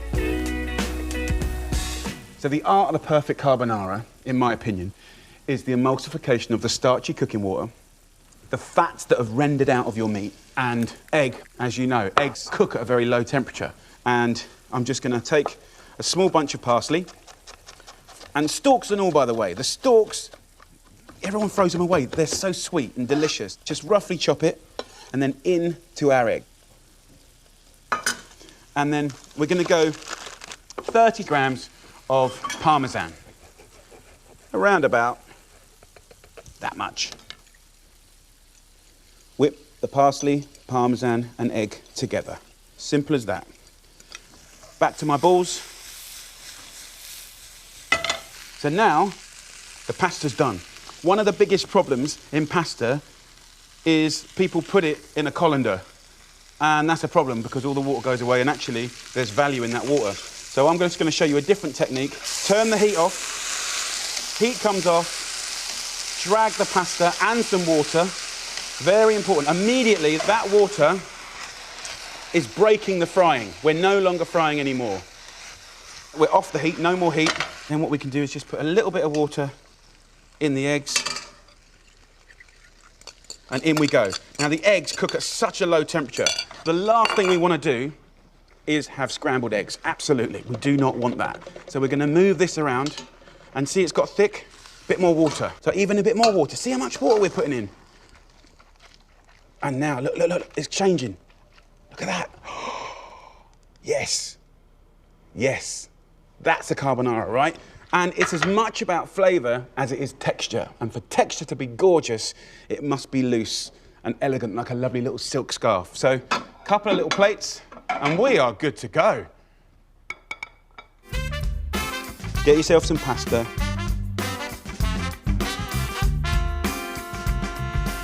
Oh, look at these lovely meatballs, they're so good. Long stroke of Parmesan, just to finish off the story. And if I'm getting my way, just another little shake of the pepper. First of all, let's just go in for a straightforward meatball. So good. The hum of black pepper is just elegant, right? It's elegant, it's gentle, helped by the egg and the Parmesan. This is an absolute family classic, and if you can take in some of those little tips, they'll stay with you for life. Delicious sausage carbonara, brilliantly easy, blow your mind food made in minutes. Next up, my Papa al Pomodoro, a deliciously simple rustic soup that elevates humble store cupboard ingredients to the next level. It's a soup, but probably not as some of us know it. It's a thick Tuscan bread soup. Using tin plum tomatoes, garlic, fresh basil, stale ciabatta, and Parmesan cheese for grating. To savour and enjoy a hot steaming bowl of Papa Pomodoro, it's a joyous thing. So let's make it. It is the kind of ultimate quick and easy. The beginning of the flavour is with olive oil going in a pan. A tablespoon goes in, we put it on a medium heat, and then nice, fat, juicy cloves of garlic. So 4 of those. Peel the garlic cloves, and then finely slice the garlic. We'll slowly bring it to a gentle fry. Slicing them is important because if you chop them or if you crush them, it wouldn't be the same. I'm going to go to basil. You want a bunch of basil or 8 nice sprigs. And I love that process of like picking the delicate little leaves for sprinkling and then the stalks. Finely slice those. They're absolutely full of flavour. Into the pan it goes. I don't want colour on this garlic. I want it to be gentle and mild. I'm then going to tear in the basil. And you normally only put basil into a sauce when it's finished. But in a funny sort of way, we've started it, but it's nearly finished. I'm going to use 2 tins of really good tomatoes. It's worth paying, you know, a little bit extra for organic tomatoes because this dish is so cheap. So why not trade up? So the tin tomatoes go in. And you've got lovely big plum tomatoes. And then I'm gonna fill up the tins with water here to get all that lovely flavour out. But also, we wanna loosen this tomato sauce so that we're making a nice base for the bread, which is gonna absorb it all. I'll turn the heat up now and use a little masher to just gently crush these tomatoes. And papa means crushed, mashed. Papa pomodoro to Italians is kind of like one of the first foods you give a child that you're kind of weaning, you know, but then teenagers and adults love it just as much. And I guess it's kind of like nostalgia. As this comes to a boil, let's get on to the next stage. We're taking our ciabatta out and tear the bread into it. And stale bread, even better. You can make this with fresh bread, but it's never the same. It is kind of nice, it's more creamy, but when you use dry bread, it's more savoury, it's more fulfilling, and the flavours feel just a bit bigger. This is really clean, wholesome, healthy, delicious food.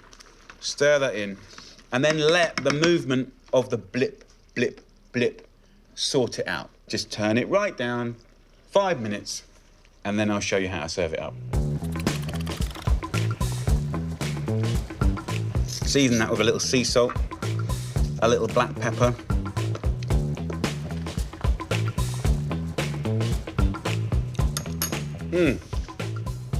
Completely transformed.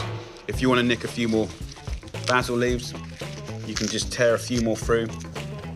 And then, last but not least, 30, 40 grams of Parmesan. The Parmesan just helps prop up this soup, gives it a nice seasoning. And we're gonna take this bowl and we're gonna fill it up. Look at the consistency. It's absolutely joyful. There we go. A simple, glorious soup. Finish your papa al pomodoro with a few final basil leaves and a drizzle of cold-pressed extra virgin olive oil. This is really what makes this soup. Gives it that shine and that flavour. Beautiful, let's try it.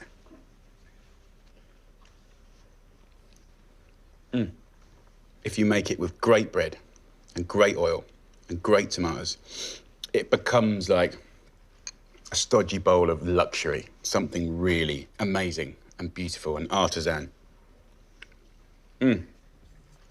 That is my happy place. Comfort heaven.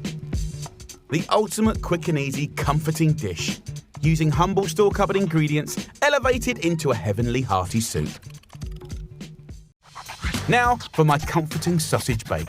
Minimum effort, maximum flavour, gorgeous grub for those you love. This is a really tasty dish, but I'm gonna warn you, right? It's probably the most unchefy thing I've ever done. It's quite frumpy, it's quite ugly, but the combination's genius. And when it comes out the oven, 50 minutes later, it's delicious. With ripe cherry tomatoes, garlic, rosemary focaccia, white beans, and free-range pork chipolatas. This is something, it's just comfort food at its best. It's a combination that's so good. It's a bit like kind of when you have a day in wearing your gym jams or that kind of frumpy old jumper that really shouldn't see the street or your friends. I've got 600 grams of beautiful cherry tomatoes here. What I'll do is I'll half the regular cherry tomatoes like this. It's kind of, you know, a bit like a savoury bread and butter pudding. It's got that feeling that makes you always want to go back for another bit. It's delicious. So the second ingredient is the bread. I'm using focaccia here. I really like this bread in this dish. Just tear it up, but of course you could use any stale bread. Just get it in there, 200 grams. So that's a rosemary focaccia. And then we're gonna go for 4 cloves of garlic. So just peel those cloves. And then I'm gonna finely slice these. The garlic goes in, and then the fourth ingredient, beans. Now, tin beans are brilliant, really brilliant, but if you look in good supermarkets and delis, you'll find that there's a whole range of beans in jars. And generally speaking, the jar of beans have more love, more care, more attention. They're just in a little vegetarian stock, and they just taste amazing. And just take the juice and all, everything goes in. I'm gonna dress this now, almost kind of like a salad. So I'm gonna season it generously with pepper. We're going to go in with a swig, about a tablespoon of red wine vinegar, some extra virgin olive oil, tablespoon, and then we're going to give it a nice little toss-up.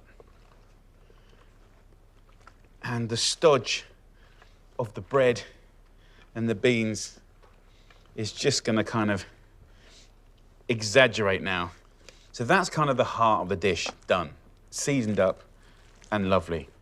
So last ingredient, a good loyal friend, chipolatas. So I've got 12 quality chipolatas here.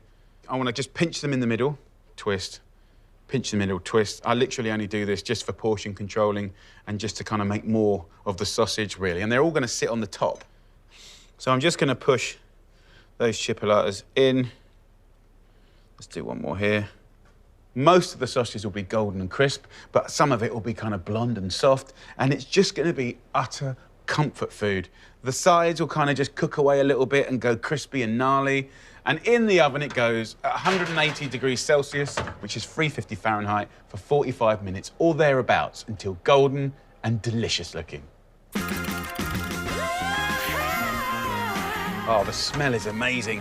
Look at that. Sizzling, flipping away. Everything just cooked into each other. So beautiful. You know, that is exactly the kind of thing that I love to do. Quick, easy, things that you know people are gonna love. Some of the sausage here is golden, and then if you turn it around, some of it's kind of like soft and gentle, delicious flavour going into everything. I just say, enjoy the simplicity. Got 4 big old portions there. Let's have a little taste up. Delicious.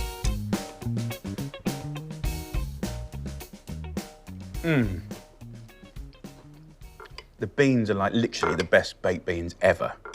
So good, so tasty. It's amazing, so easy to put together, but the oven does all the hard work. I think in a way you take just a small amount of sausages a long way. You get a big bang for your buck, but it is comfort food at its best. It's not glamorous, but it's like the best company ever. Comfort food, stodge, gorgeousness. What's not to love? That, on a slightly chilly day, or frankly any day, is all good.